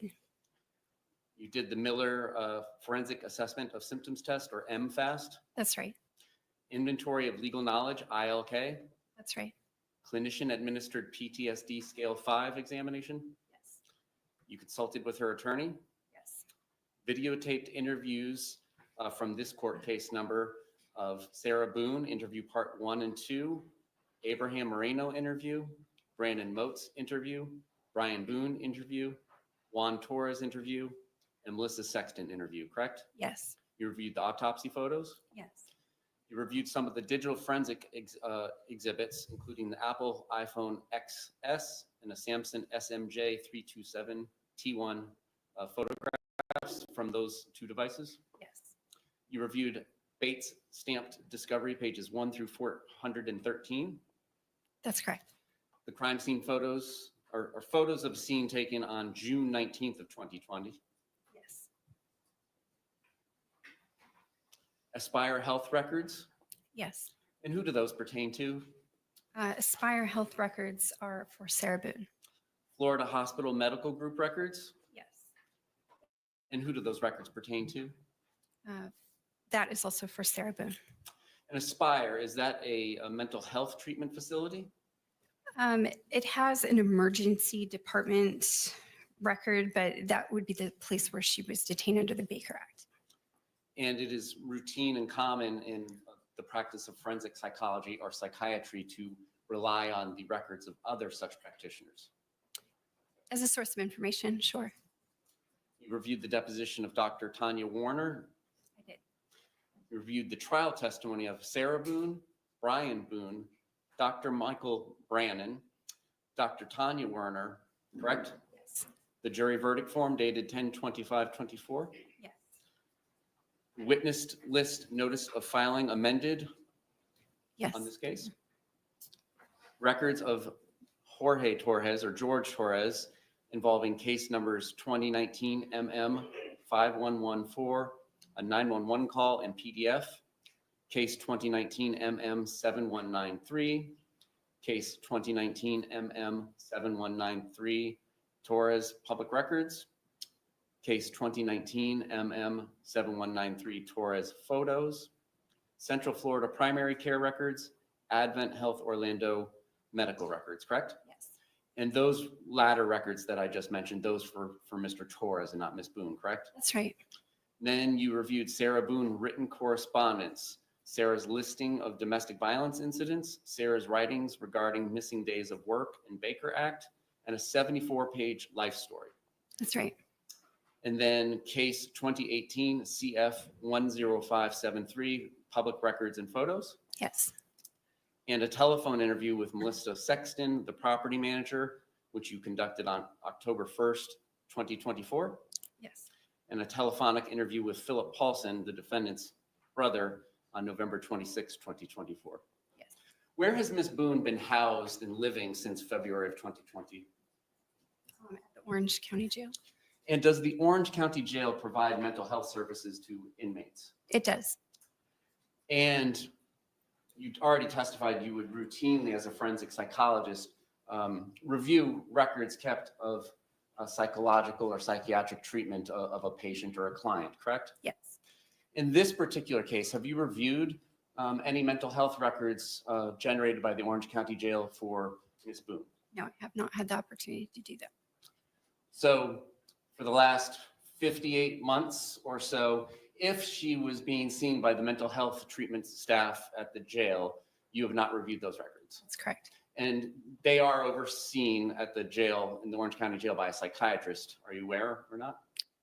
If the person's level of mental health intervention deems them eligible for psychiatry, then they will.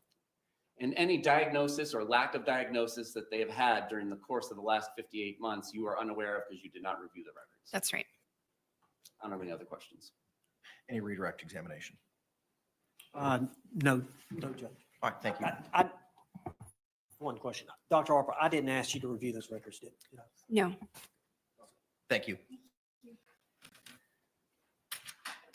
Judge, I believe you said it at the very beginning that I had submitted several letters on behalf of Ms. Boone, and she didn't hear that, but I wanted her to be made aware. Yes, ma'am. And that you don't actually read those letters into the record, but you did read them. I have reviewed them. They're in my binder here. How many do I have? Yes. Give me a second. I can tell you. I have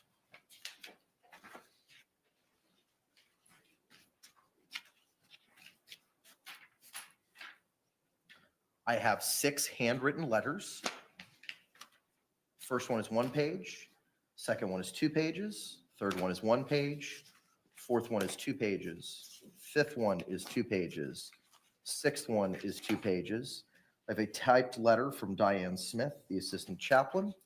I have another typed letter from a Nicole Ray, a typed letter from a Stephanie L., a typed letter from Philip Paulson, a email from Lana Albert, 2 pages in length, and a 2-page email from a Danielle Parsons. Thank you. Yes, sir. Judge, I would like to call Sarah Boone. You may proceed. She could take this. Yes, please.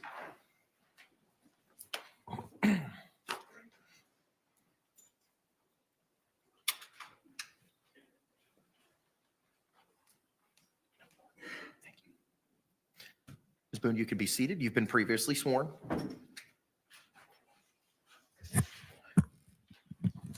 You may inquire, sir. For the record, just state your name again. Sarah Boone. Now, this is unlike a trial, so you're allowed to speak in a narrative form, as well as I understand you have taken some notes or written a letter that you want to read from, and then you want to speak to the court after that. Yes. Why don't you go ahead and get started?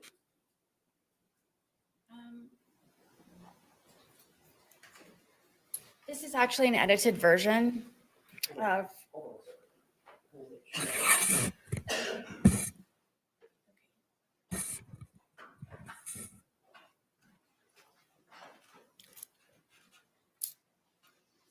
I had a lot to say. I've had a lot of time to think about things, and I didn't really know how to put it on paper. And I didn't know how much I could say or how little I should say. So what I have here is, like I said, an edited version.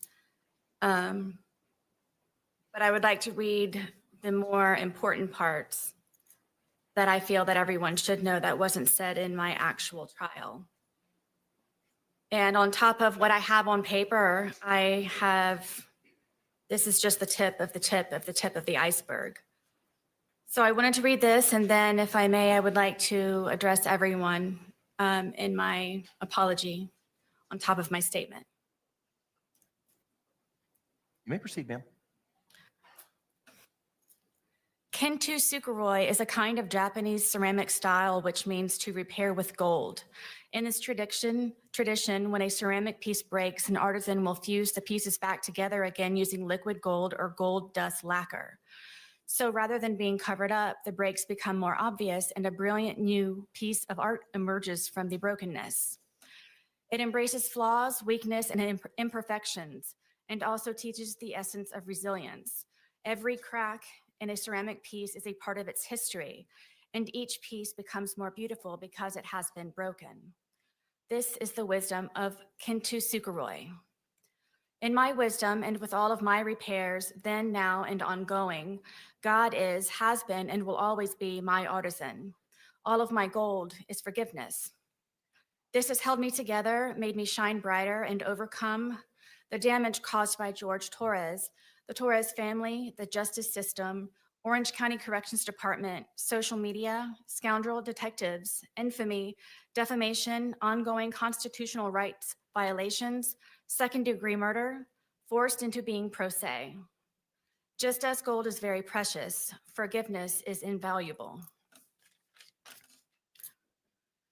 Forgiveness is not an attempt to change or forget who, what, or how you've lived through to be so gold, but an act of grace, humility, and considerable self-compassion to be set free from sorrow. Withholding forgiveness denies your brilliance and adds even greater grief and deeper heartache, irreparable cracks on top of the already that no one deserves, no matter the pain or disappointment, untruths or injustice. It doesn't matter, as the more broken you are, even though now different than before, you've become more outstanding and more extraordinary. Above all, when you let go of blame, misunderstandings, excuses, give up your anger and cease from resentment, this is forgiven. And when you forgive, you heal. And when you heal, you move forward. My goal begins with George Torres, and every time he slapped me, kicked, punched, spit on, raped, stabbed, choked, laughed at, pushed, pulled, dragged, whipped, tripped, stole from, lied, terrorized, threatened, humiliated, forced, degraded, made me cry. Every time he tried to end me, defeat, or destroy. I forgive George for beating me senseless, for trying to sleep because I had to go to work or my son's field trip the next day, for ruining my deceased family's heirlooms, traditions, and keepsakes, my son's furniture, destroying the television we watched together, for wrecking our townhome by breaking windows, punching holes in the walls and doors, ramming his entire body into glass doors, kicking in my front and back door over and over and over, for breaking or removing the locks from all of the doors and sometimes the knobs altogether, so I had nowhere to feel safe, including the sacred space of my son's room where he beat me bloody on his bed. For terrorizing and threatening my blind and deaf dogs by leaving the gate open I built to keep them safe, telling me he hoped I'd find their bloated dead body in the pond or scrape their remains off of the pavement, for kicking them off of the bed and throwing across the room because they were trying to protect me, for threatening to make me unrecognizable to my son by breaking all of the bones in my face, like his brother Moses did to him after he kept seeing all of the bruises from George beating me, like all of the times their father beat their mother, for all of the drunken rages and fist fights with so many neighbors when wandering into their apartments during hunting expeditions after I had escaped, for drowning me in liquor and wine because I didn't want to drink, causing me to urinate on myself, then butting the end of the bottle in my face, giving me 2 black eyes and a bloody nose, for making me experience what it is to be sodomized, threatening to kill my friends and the neighbors when they checked on me to make sure I was alive and in one piece, for threatening to burn down our townhome and set my car on fire because I got a job, for holding me hostage on weekends my son was supposed to come over by keeping my keys around his neck, my phone in his crotch, and a butcher knife stuck in the middle of the table as a warning not to ask anything or try to leave, for stabbing me in the leg and not letting me call 911 for an ambulance or seek help, where I nearly bled to death until I concocted a lie to save him from being arrested, For destroying my phone with a hammer because my son called. For me experiencing ever being arrested and after today, prison. For beating me almost blind, crushing my occipital lobe. For having me experience what it means to see stars like in the cartoons, where a character has a tall lump on their head. I had that too, and many times. For dragging me downstairs by my hair in the middle of the night just to sit next to him. For taking my car driving drunk with my debit card to buy more alcohol while I slept, even after I kindly explained the importance of my car to take my son to school foremost, me to work, and he to his batterers intervention classes and probation officer meetings, where I would be forced to sit for hours in the parking lot waiting for him. For causing me so much trauma and pain, mentally, physically, emotionally, I had to be hospitalized more than once. For destroying my reputation and integrity, for my M for murderer scarlet letter, not letting me feel safe to live, talk to other people, spend time with my son, have a job, friendships, simply go to the bathroom with the door closed, or go to sleep soundly or comfortably. I forgive George for lying, for him trying in so many ways, so many times, to end me with his terrifying love. I also forgive the Torres family, his mother and father foremost, also his 2 ex-wives and daughters, all for knowing who George was capable of and has done in the past, his history of violence and where he learned it, then to keep turning a blind eye when I would ask for help. All of his siblings, including Pharrell Torres, who is now on his way to prison for stabbing the mother of their baby in the side of her head. For everyone who knew what George was doing to me, sometimes how and when, but allowed and enabled. I forgive them for caring too late. I hope they all ask themselves while quiet and comfortable in bed at night the uneasy question, what could I have done to stop this from happening to both of them? And after all the time Sarah tried to, by asking for help from all of us and so many times. Another great contributor of my gold is social media, with its greed, insensitivity, deception, obvious exploitation, and advantageous gain from my criminal case as a whole, and for sentencing me by anticipation as a result of ignorance and hate, conjured and fabricated by the organized crime that is social media, which condemned me in the court of global public opinion since the beginning. My family law case is the new prey waiting to be picked apart and pillaged from me being made infamous by social media and my criminal case. It simply seems I cannot forgive and be forgiven and move forward. Social media has made me a pariah. It has caused great oppression and undeniable disadvantages, especially by broadcasting and manipulating my cases online. In my criminal case, as a result, my opportunities to be given a fair, proper, and uninfluenced successful conclusion was heavily depleted and poisoned. I forgive them. Also, all of the media tycoons for not having a life of their own, trying so desperately to make themselves seem so right by making me appear so wrong. Forgiveness for prejudgment, ridiculous theatrics, lies, making and taking blood money from my and others' misfortunes, accidents, and catastrophes. It's all over their hands and their keyboards. And even after all that's been said and done, theorized, hypothesized, scrutinized, and blasphemed in my case, still no one knows me. In the end, I forgive myself for not choosing my life sooner, for not being more brave, vigilant, bolder, and outspoken, stronger, mentally, physically, emotionally, and spiritually, for being hopeless, desperate, simple-minded, weak, and inexperienced. I forgive myself for not realizing I was enduring a life of domestic violence and that the vicious cycle of never ends. I had nothing to compare to. I've never been hit by a man ever before in my life. I was raised hitting a woman was wrong and should never happen. No excuse. I forgive myself for not escaping permanently, for not fighting back sooner to save myself, my son, my dogs, home, and car. Having 20/20 hindsight thinking of everything I could have done differently or better to avoid the outcome. I think about this every day since. Also, of all the good days we had together, for him at least, while I was constantly in hyperdrive, high alert, and paranoid, making sure I did everything right all the time. If not, the great possibility I would be ended as George threatened me with so many times before. I forgive myself for falling in love with a monster, and no matter how grotesque he may become, I still loved him, hoped, and forgave. I tried breaking the spell so he wouldn't be a monster anymore. I saw who he was inside. George made me then, now, and always love him for all of his cracks also. We made each other our own brilliant pieces of art from the cracks and repairs. Unfortunately, not all cracks can be. In all of my forgiveness, George is my greatest lesson and will forever be a part of me. I think of him every day and still speak to him when alone on the rec yard.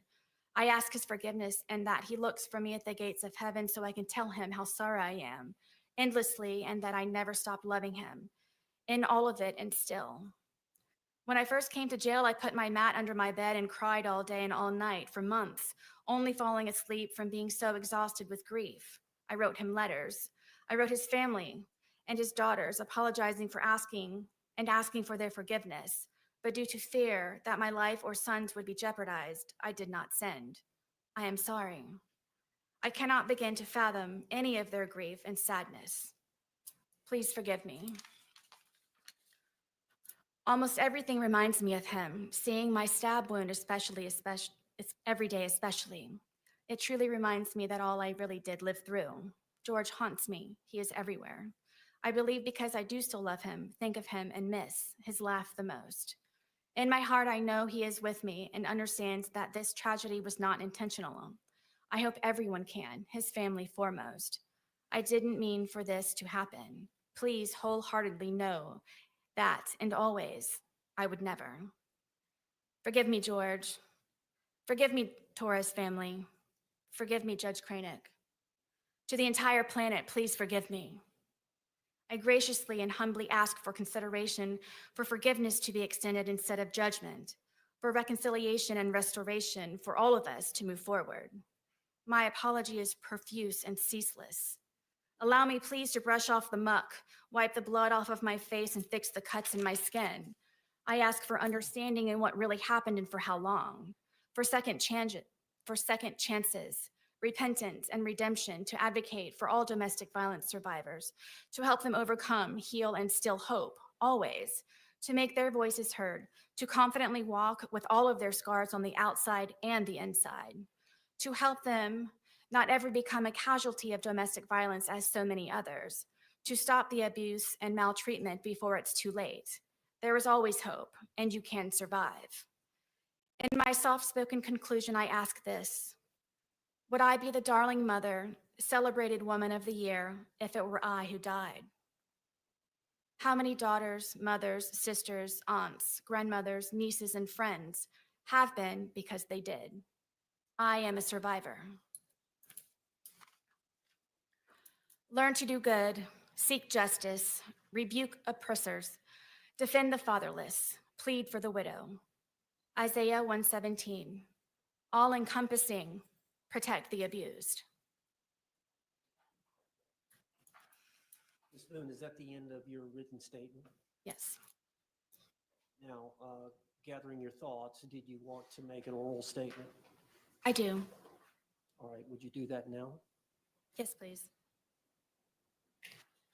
My statement, my verbal statement, is primarily to the Torres family, to the judge, to his daughters. I know you all know who I really am, and that I did care for George, and that I do still love George. I know you know that we had very many good days, and I take offense to the statement of being said that this is just for a moment. Right now with me here in the courtroom in front of you all, this is just for a moment. But the moments before that, in order for me to be here, is endless. It's everlasting. The scars that I have on the inside, my outside scars have healed except for my stab wound. But this has changed me as a person to see things differently and to understand things differently and to not be weak and just try to protect yourself, and forever, regardless of the time that I may receive from today, I forever will have this experience. I forever will have George Torres with me in my heart, in my mind, my body, and my soul as he and I used to say that we were one soul split into two bodies. This is not just for a moment. It may be for everyone in this courtroom, but when I leave, this is forever. When you all leave, that this is forever. This is forever for everyone here and those who it matters to most. I am one of those who will experience this forever. I'm sorry. Words do not define my shame, and I don't know what else it is that I can say and convey to the Torres family how this happened. The ifs and whys and how really don't matter. It happened, and I'm sorry. Words cannot describe.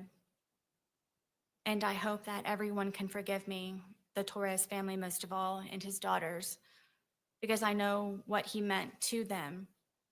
And I don't think that anybody ever understood what he meant to me and I to him. And I ask for forgiveness. Ms. Boone, I have just one or two questions, if you don't mind. And you can speak on it if you want or not. But this is a unique case, and one of the reasons it's so unique is that you were in jail for 4.5 years prior to your trial.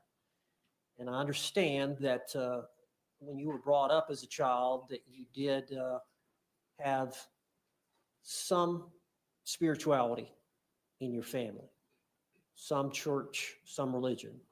Always. But I understand that you got away from that. Did you have a chance during the 4.5 years to look back at your spirituality? Absolutely. You know, everyone supposes that this is one of the worst experiences of my life, and it's actually been one of my greatest. If I were not beaten to death, I was going to work myself to death on the outside, and I never had time to get back into my Bible and to pray and to be with the Lord.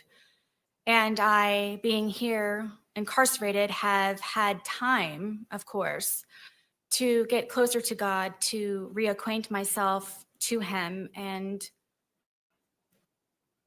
realize what it's all about. This is all temporary. And when I say temporary, I don't mean by being set free in jail or from prison or wherever else. It means being set free and temporary, meaning that you work for something higher, you work for God, that you strive for your crown to be placed upon your head by Jesus Christ by being said, "You have done well, my good and faithful servant." I've always tried to be a good and faithful servant. I was just a servant as opposed to doing all that I can when my family were alive and I was going through everything up to this point. I've become so much more closer to the Lord, and it's made me such a better person. And I hope that I am an example going forward of the Lord's light and can draw many people to me because of it. Any follow-up, State? No, I assumed that was the final word. Thank you. She can return back to council's table. Anything else from your side of the ledger, Mr. Owens? No more witnesses, Judge, just arguments. Okay. Anything else in rebuttal or just proceed to argument, State? Just proceed to argument. Okay. All right. Once Ms. Booth's seated, you can proceed with your argument, either Mr. J or Mr. Cacciatore.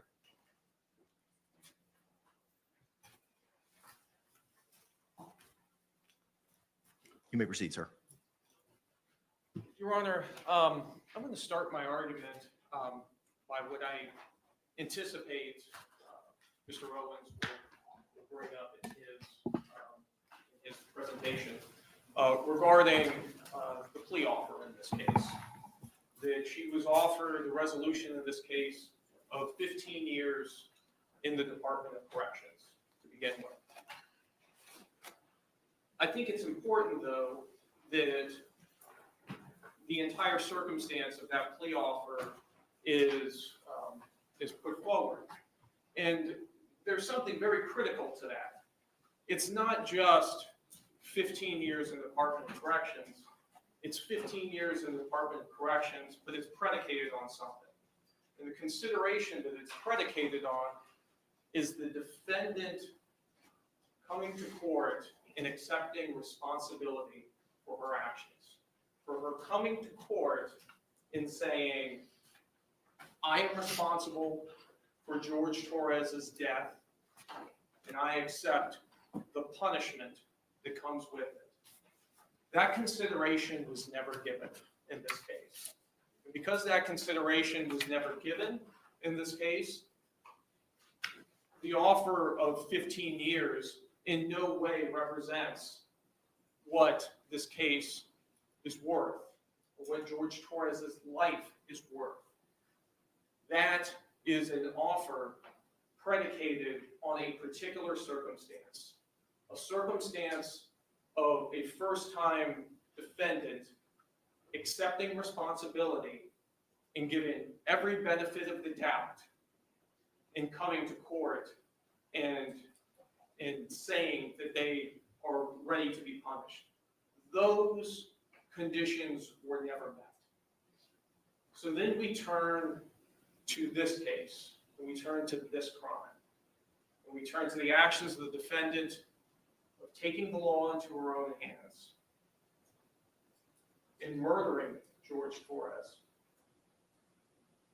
She has never shown remorse for that. She didn't show remorse for that here today. She again painted herself as the victim. She's the victim of George Torres. She recounted the litany of evil deeds and mistreatments that he perpetrated upon her.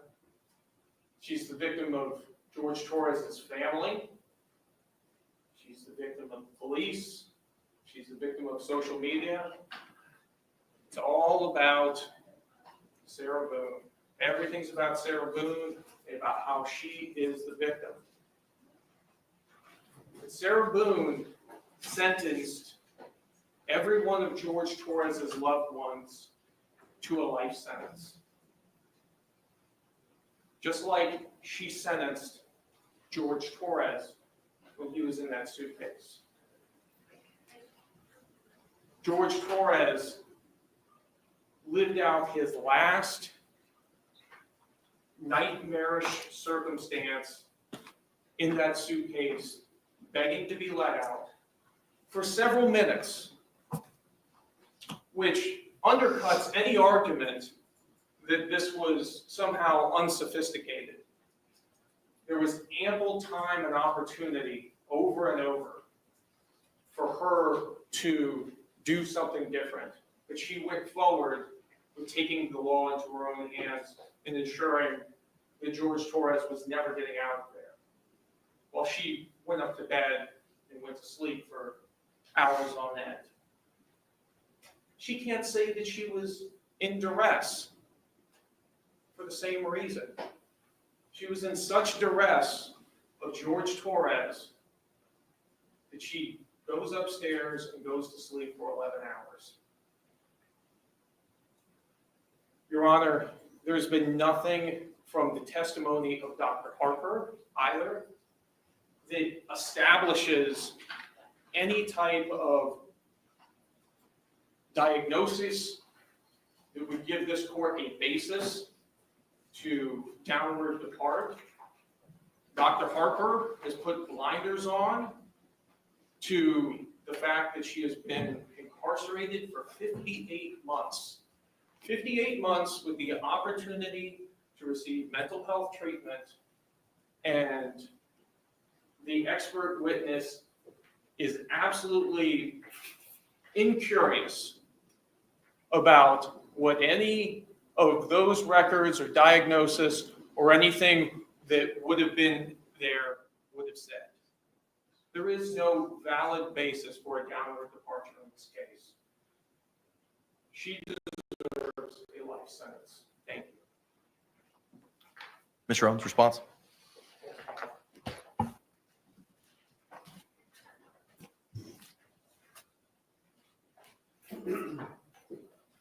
Just credit. First off, I want to thank you for taking the time to hear our side, hear the witnesses, and review the letters on Sarah Boone's behalf. We've all been here for this trial. We've all been here for other trials. We've all got some age on us. We've all got some life experience on us. And this is a unique case. This was a unique homicide. It was a unique death. And as we all know, a lot of these cases are not black and white. They're shades of gray. And these crimes don't occur in a vacuum.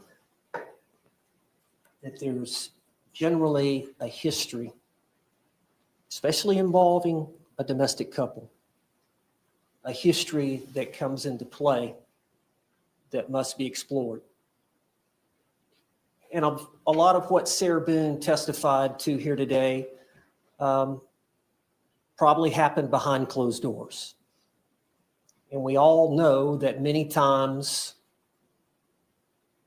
we do not know what happens behind closed doors between a man and a woman in their home, unless there is some reason for the neighbors or law enforcement or somebody else to get involved. And that happened in this case. And so gradually over time, as this event occurred, there was an investigation, and it was learned that there was a history of domestic violence involving these two parties. And what we learned was that physically there was violence, and there were photographs to establish that, as were introduced in the trial. And then there was testimony from experts, not only the defense expert, Dr. Harper, that Sarah Boone was the victim, and she was a victim of intimate partner violence, but coupled with the fact that the state's expert testified on the stand at the trial that Sarah Boone was a victim of intimate partner violence, that she suffered from this domestic or this battered spouse syndrome as the hands of George Torres. So there's two sides to it. And in a domestic violence situation like that, 95% of the women get out of that relationship. When violence starts to occur, they've either been raised a certain way, they have a certain self-esteem about themselves where they refuse to put up with it, knowing that it's wrong, knowing that they can do better. But there is a small percentage throughout the country that, for whatever reason, mental health issues, addiction issues, whatever it is, it's complex. Financial reasons, children are involved, whatever.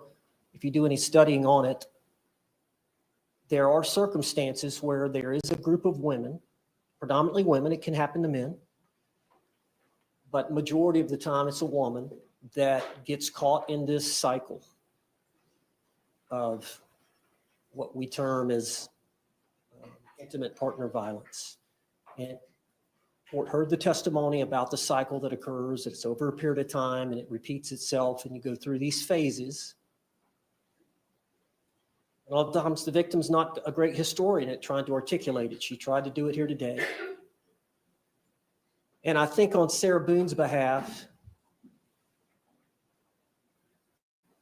she is a unique individual. She's got the personality that she's got. I don't know, you heard from Dr. Harper that a lot of that was formulated based on the way her mother did not bond with her, the way that her father was the way that he was, the fact that she lost several relatives at a young age, and the trauma that can result We heard from Dr. Harper that she did suffer from post-traumatic stress as it relates to that trauma in early childhood, and then again as it relates to the events that occurred between Mr.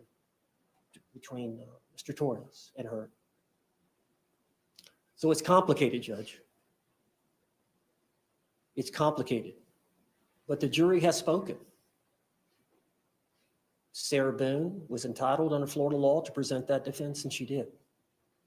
That testimony was allowed to be presented. She was allowed to testify. But the jury spoke.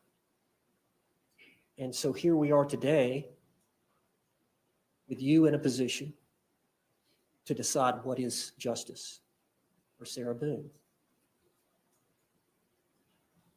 And I don't know you that much other than our time together, but from what I know you try to do the right thing.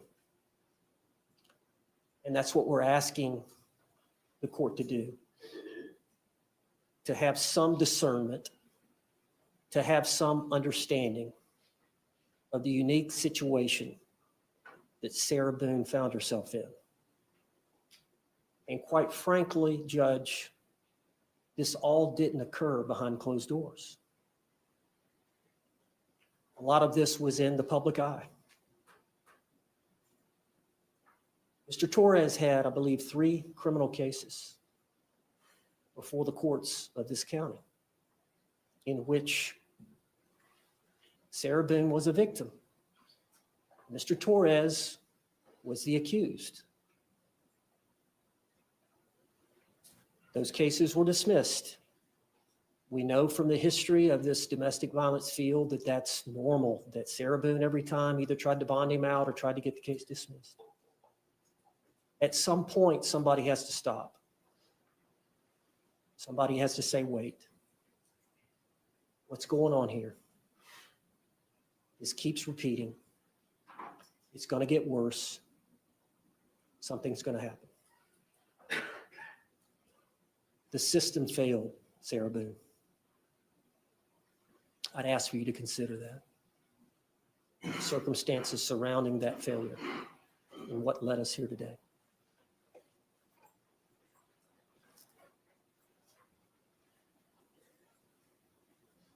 I've asked the court to consider a downward departure. I believe you've gotten a copy of the score sheet. Not since before trial. Is the score sheet stipulated to? Yes, sir. All right, you may approach. Thank you. Yes, sir. Judge, I was provided that here today, and I believe, I can't remember the total number of months that it involves, but divided by 12, I think it's 20 months. 20.6 is the low end of the guidelines or something about. It's 246.0 months based on the score sheet. I did the calculation, but I believe that the low end is 20 years, 20.6 years state prison, I believe is the low end. 20.5. Yes, sir. And as the court knows, I believe it's on page 3. There are some aggravators that the court can consider in opposing the sentence, and then there are a list of mitigators that the court can consider in downward departing, meaning going lesser than the low end of the guidelines.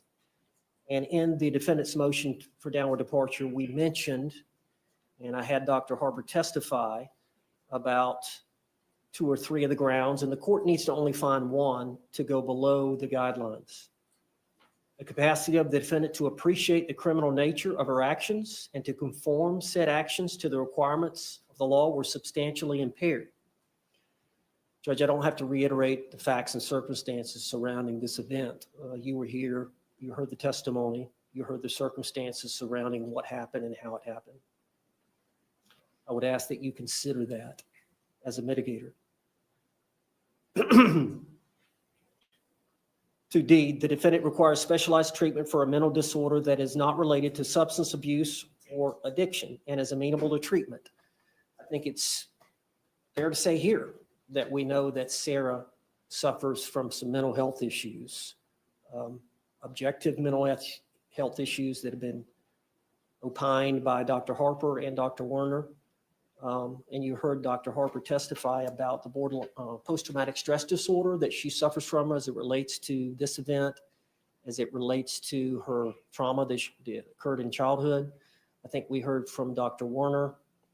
Dr. Warner testified that she suffered from the alcohol abuse disorder, as did Dr. Harper, but Dr. Warner also mentioned that she was not for sure about the anxiety disorder, whether it occurred prior to or because she was in the jail for the 4.5 years.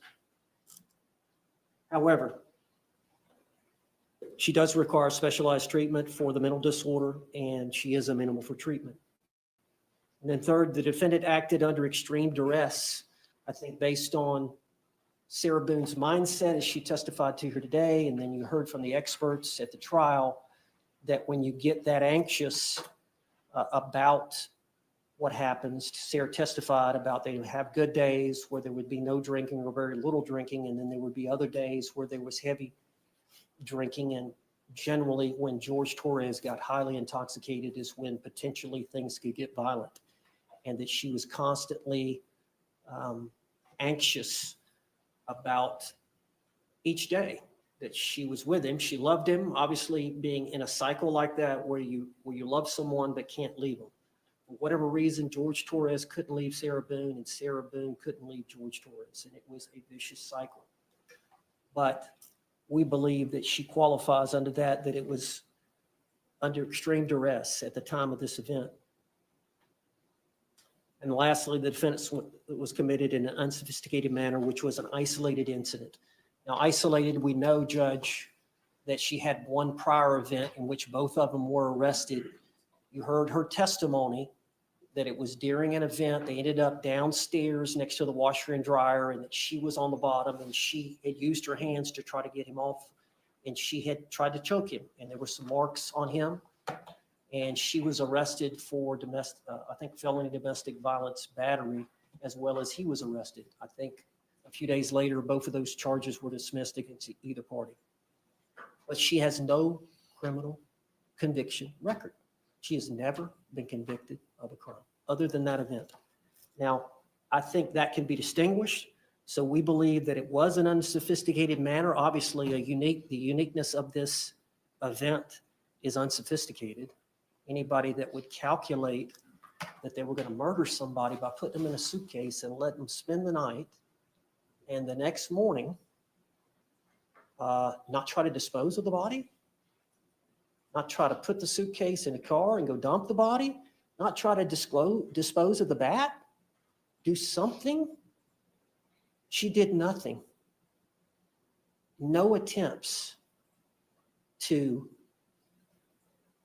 tamper with evidence. No attempts after the fact to uncover any conduct whatsoever. No attempts to delete the videos from her phone. Here's my phone, voluntarily giving that information. I think that goes to the unsophisticated manner and unintentional death that occurred.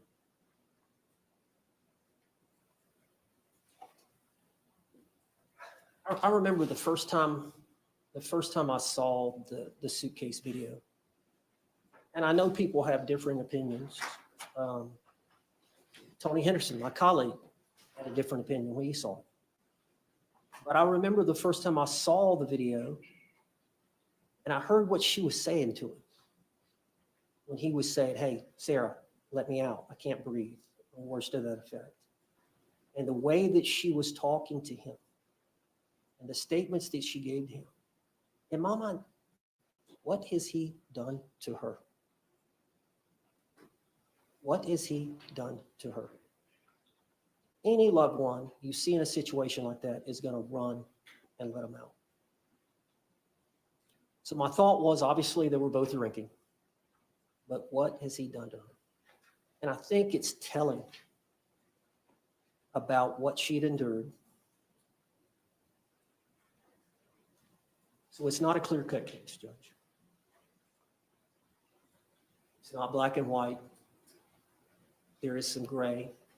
And it's up to you to decide what's appropriate based on the courts, based on the jury's decision.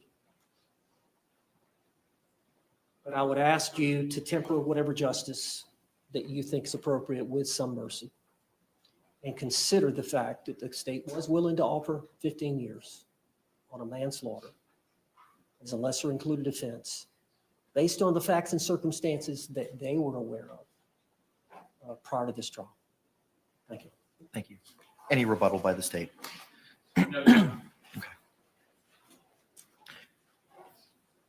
Court has had the opportunity to review the evidence and testimony that was presented at trial. The victim impact statements presented here today, the statements of character witnesses, both orally and in writing, Dr. Harper's report and testimony, the defendant's testimony, pre-sentencing investigation, the arguments of the state and the arguments of the defense. Court pronounces sentence as follows. Ms. Boone, court sentences you to life in the Department of Corrections with credit time served that Madam Clerk will provide to you momentarily. There are also court costs and costs of prosecution, which Madam Clerk will give you the totals of momentarily. Due to the court levying a life sentence, the court is inclined to liquidate those to a civil judgment unless I hear opposition from the state. No opposition, Your Honor. All right. Madam Clerk, if you could please give us the credit time served and the court costs, please. 4 years, 9 months, and 8 days, and the court costs are $418, a state prosecution fee of $100, a dirt fee of $50, and a fee of, excuse me, you're not screwed. I'm right. So the total would be come to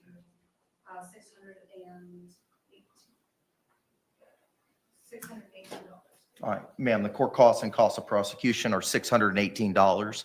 Those will be liquidated to a civil judgment. You will be given credit time served of 4 years, 9 months, and 8 days. You will have 30 days from today to appeal the judgment and sentence in writing. If you cannot afford an attorney, one will be provided to you. I'm going to have the courtroom deputy provide you the paperwork. Because you've been incarcerated for the last 58 some odd months, the court is going to declare that you are indigent in this matter.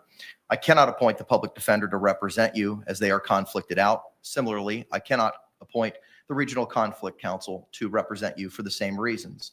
The clerk will appoint an attorney from the conflict wheel who specializes in appellate litigation. And again, you'll have 30 days from today to appeal that judgment and sentence in writing. Do you have any questions for me?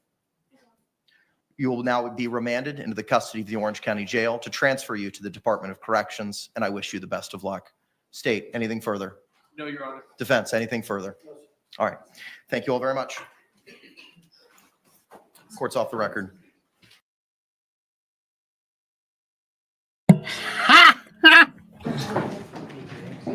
Sorry, anybody who had the volume turned up and then just got blasted by me going right into the mic.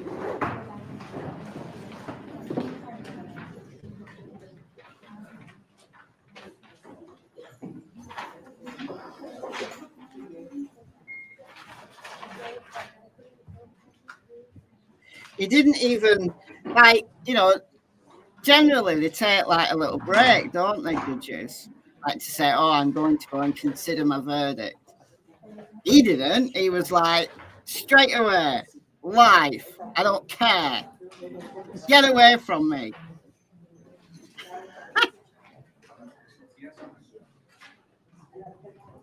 I don't know about the possibility of parole.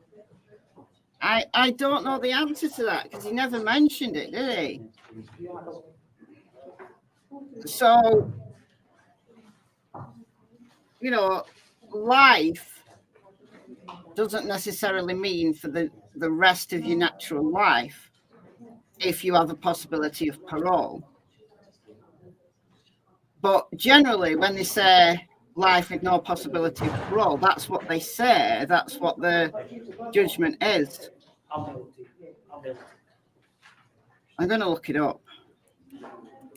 Sentencing for, because it's only second degree, so murder in Florida.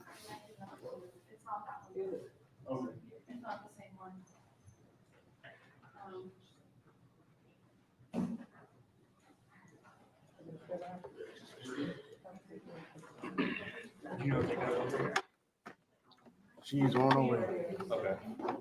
Can you just give me a heads up when they get her here? Yeah, I got you. I gotta go down and see her.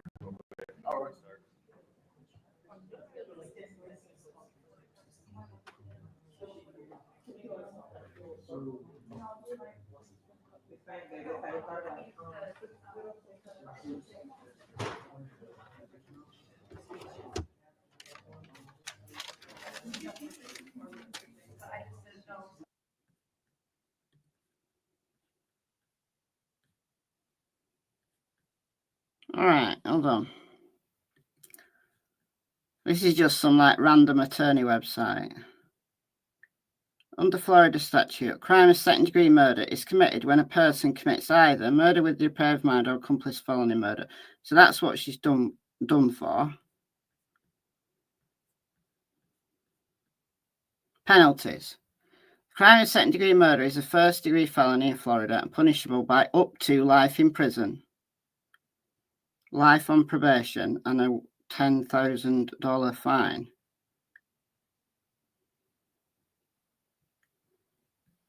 Absent grounds for a downward departure sentence, which is what her defence was trying to get her, a judge is required to sentence a person convicted of second-degree murder to a minimum sentence of 16 3/4 years in prison, but may also sentence the person up to a statutory maximum of life.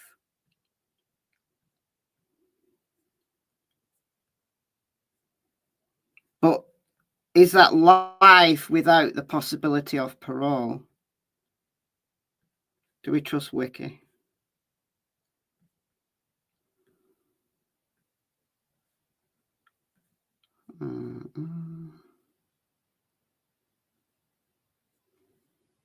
Penalties.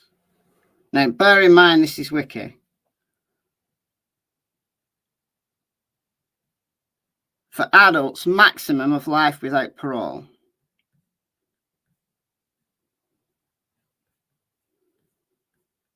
But he didn't say that.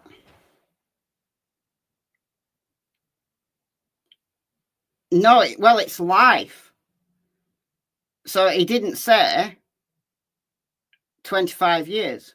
He said life. Like the maximum. He's given her the maximum. He's given her life. Because he could have gone down to like 16 whatever years. But he said life. What I'm questioning is whether she will at some point in the future have the possibility of parole.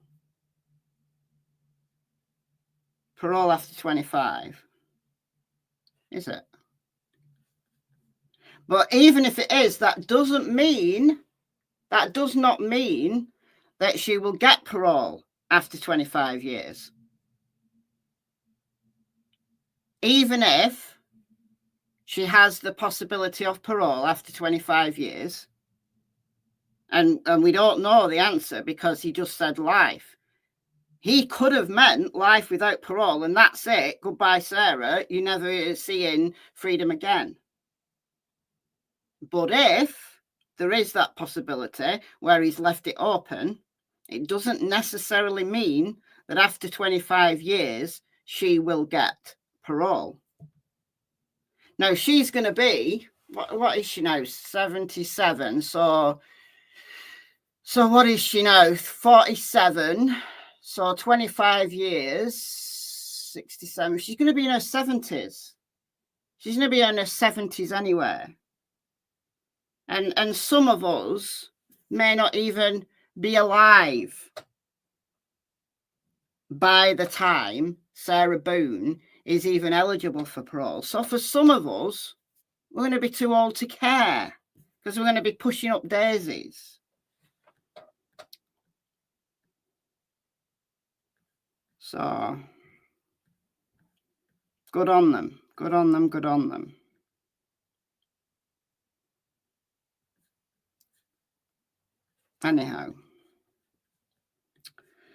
Anyhow, well done, Judge. Well done, Mr. Kranick. Didn't mess about. Just got on with the job. It was a late start. I'll forgive him that because I really do like him.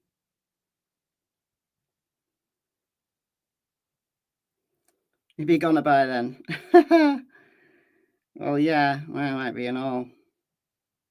Who knows? We might be really old people still plugging away at true crime on social media.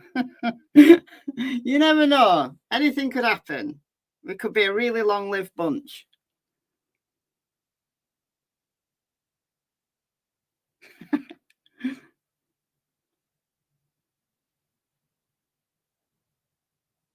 Why does the judge sit there listening to all that crap at the end and just dismiss it off anyway? Because the victim's family have a right to be heard, and the defendant also has a right to be heard, and the defendant is allowed to call witnesses if they would like. But it's also the judge's right to not listen to any of it. There was a judge in the UK who, it's years ago, had a hot mic moment. Right, it was during a sentencing for a murder. It was a young man's murder, and he heard all the witness statements and everything, and then he took a break, but he forgot to turn his mic off, so he was overheard talking to one of the court officials by everybody in the court saying, I feel so. It was something like, and I'm paraphrasing, something like, I do feel sorry for these victims' families. Don't they realize that nothing they say makes a blind bit of difference? Oh dear. The media went bananas over it. Absolutely bananas. But obviously that's just one judge, and who clearly just makes up his mind based on what he's heard in the case. Not all judges are the same. Some judges are swayed by, one side or the other. But even if they're not, I think it's important to have that right to be heard. I think in itself, even if you know that it doesn't influence whatsoever the judge's decision, just to have that right to be heard, I think can be very healing for some people. I honestly don't think that for George Torres's family, having listened to that complete and total gaslighting BS that Sarah did, I don't think this experience has been at all healing for them in any way, shape or form. I mean, I might be wrong. I can't speak for them, obviously. But, I'm putting myself in their position, and I'd be utterly I would be furious. I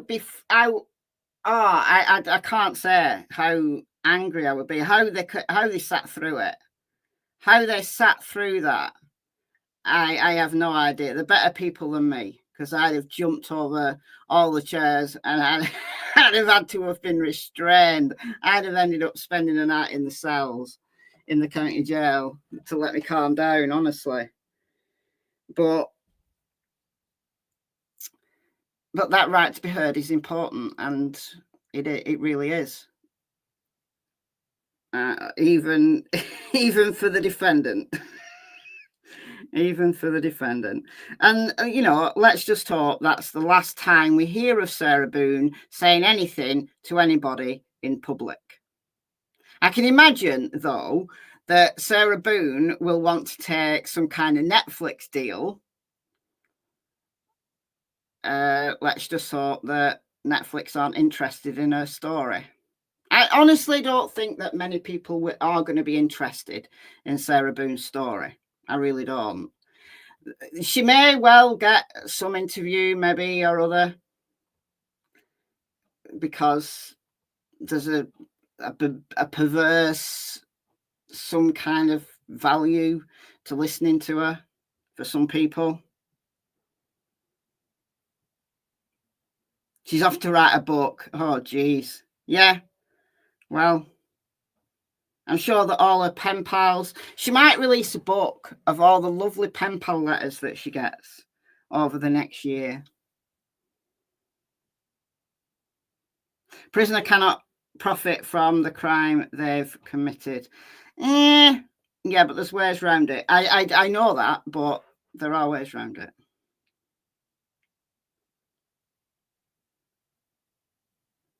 And I don't think for someone like Sarah, it would be anything to do with money anyway. I think she would welcome a Netflix deal, even if there's absolutely no financial gain whatsoever.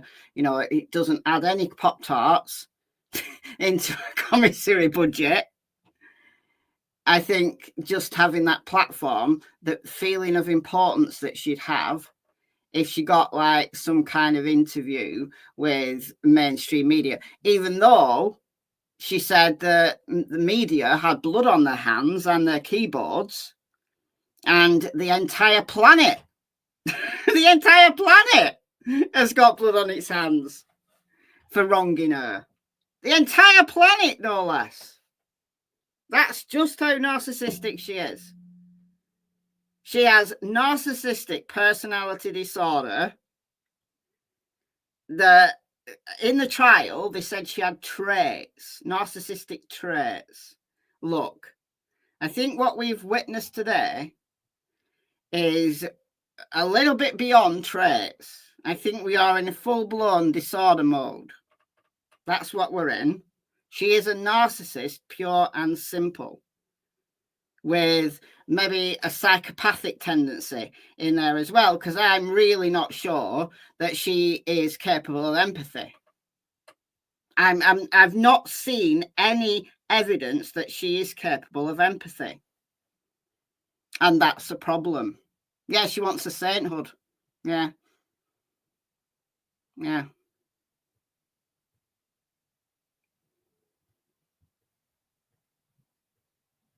So,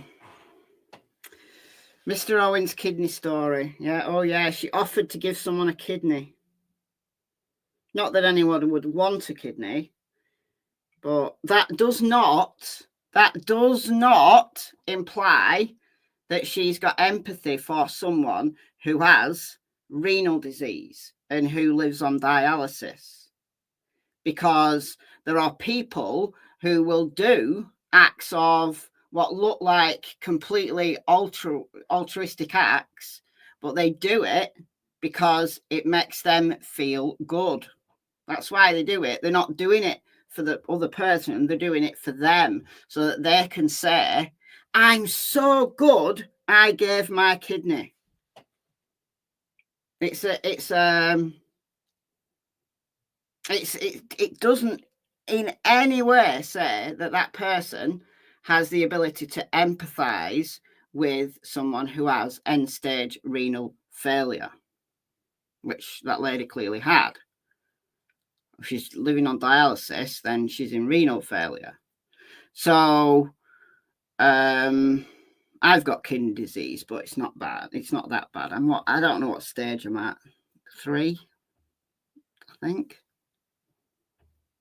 Nobody would want my kidney. Let's put it that way.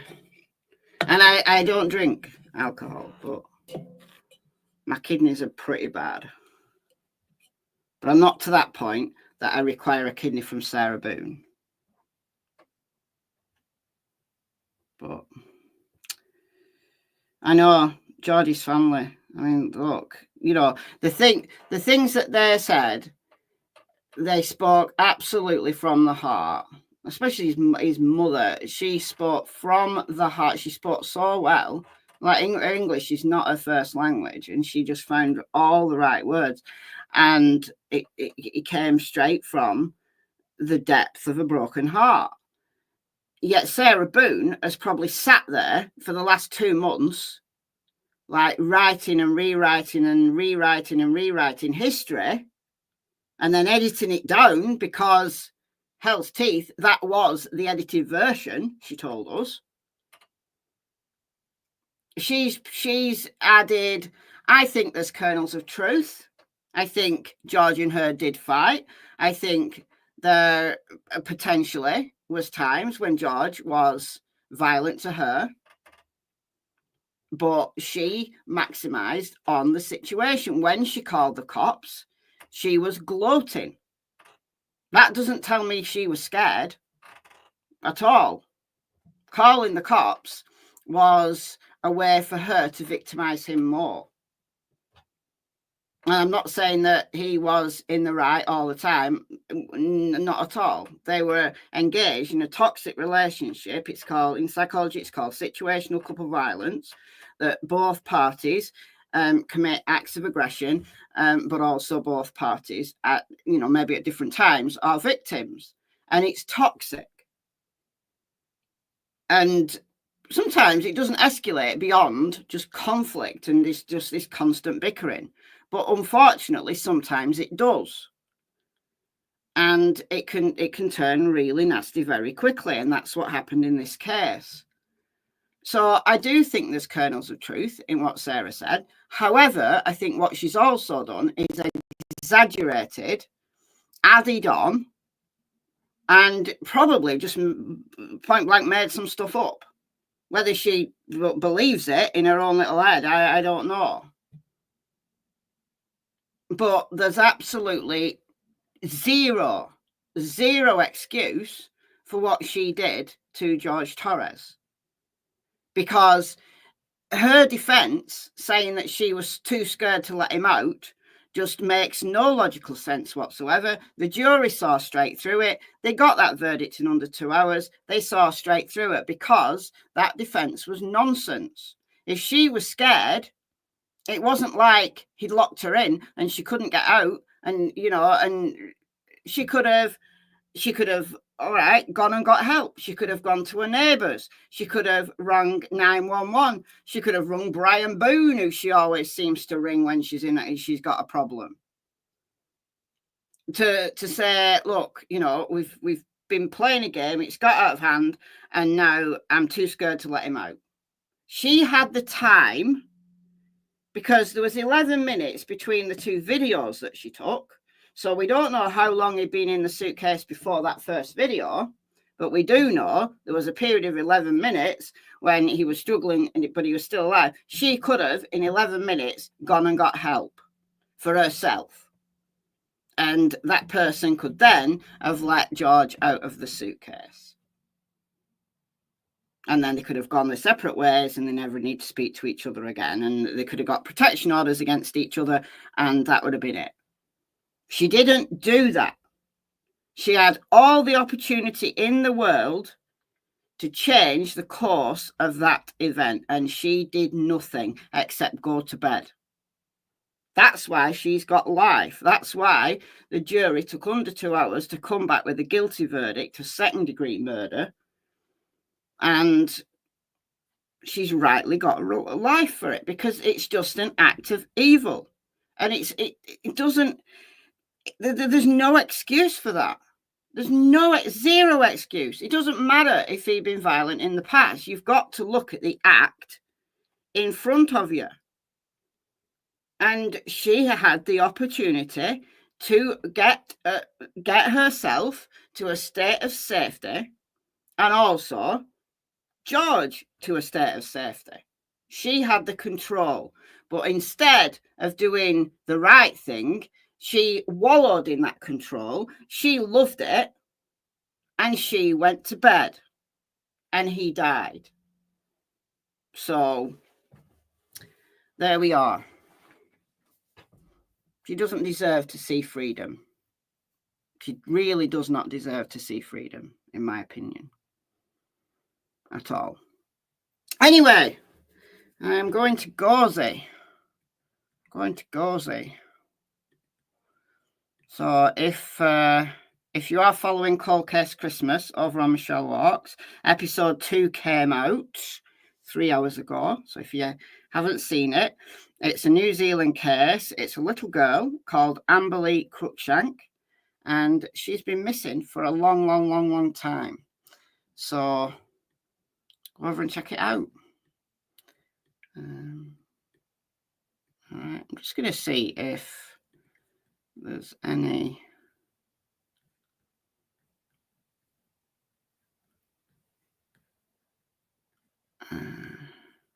See if there's any news conference or anything. It doesn't look like there is.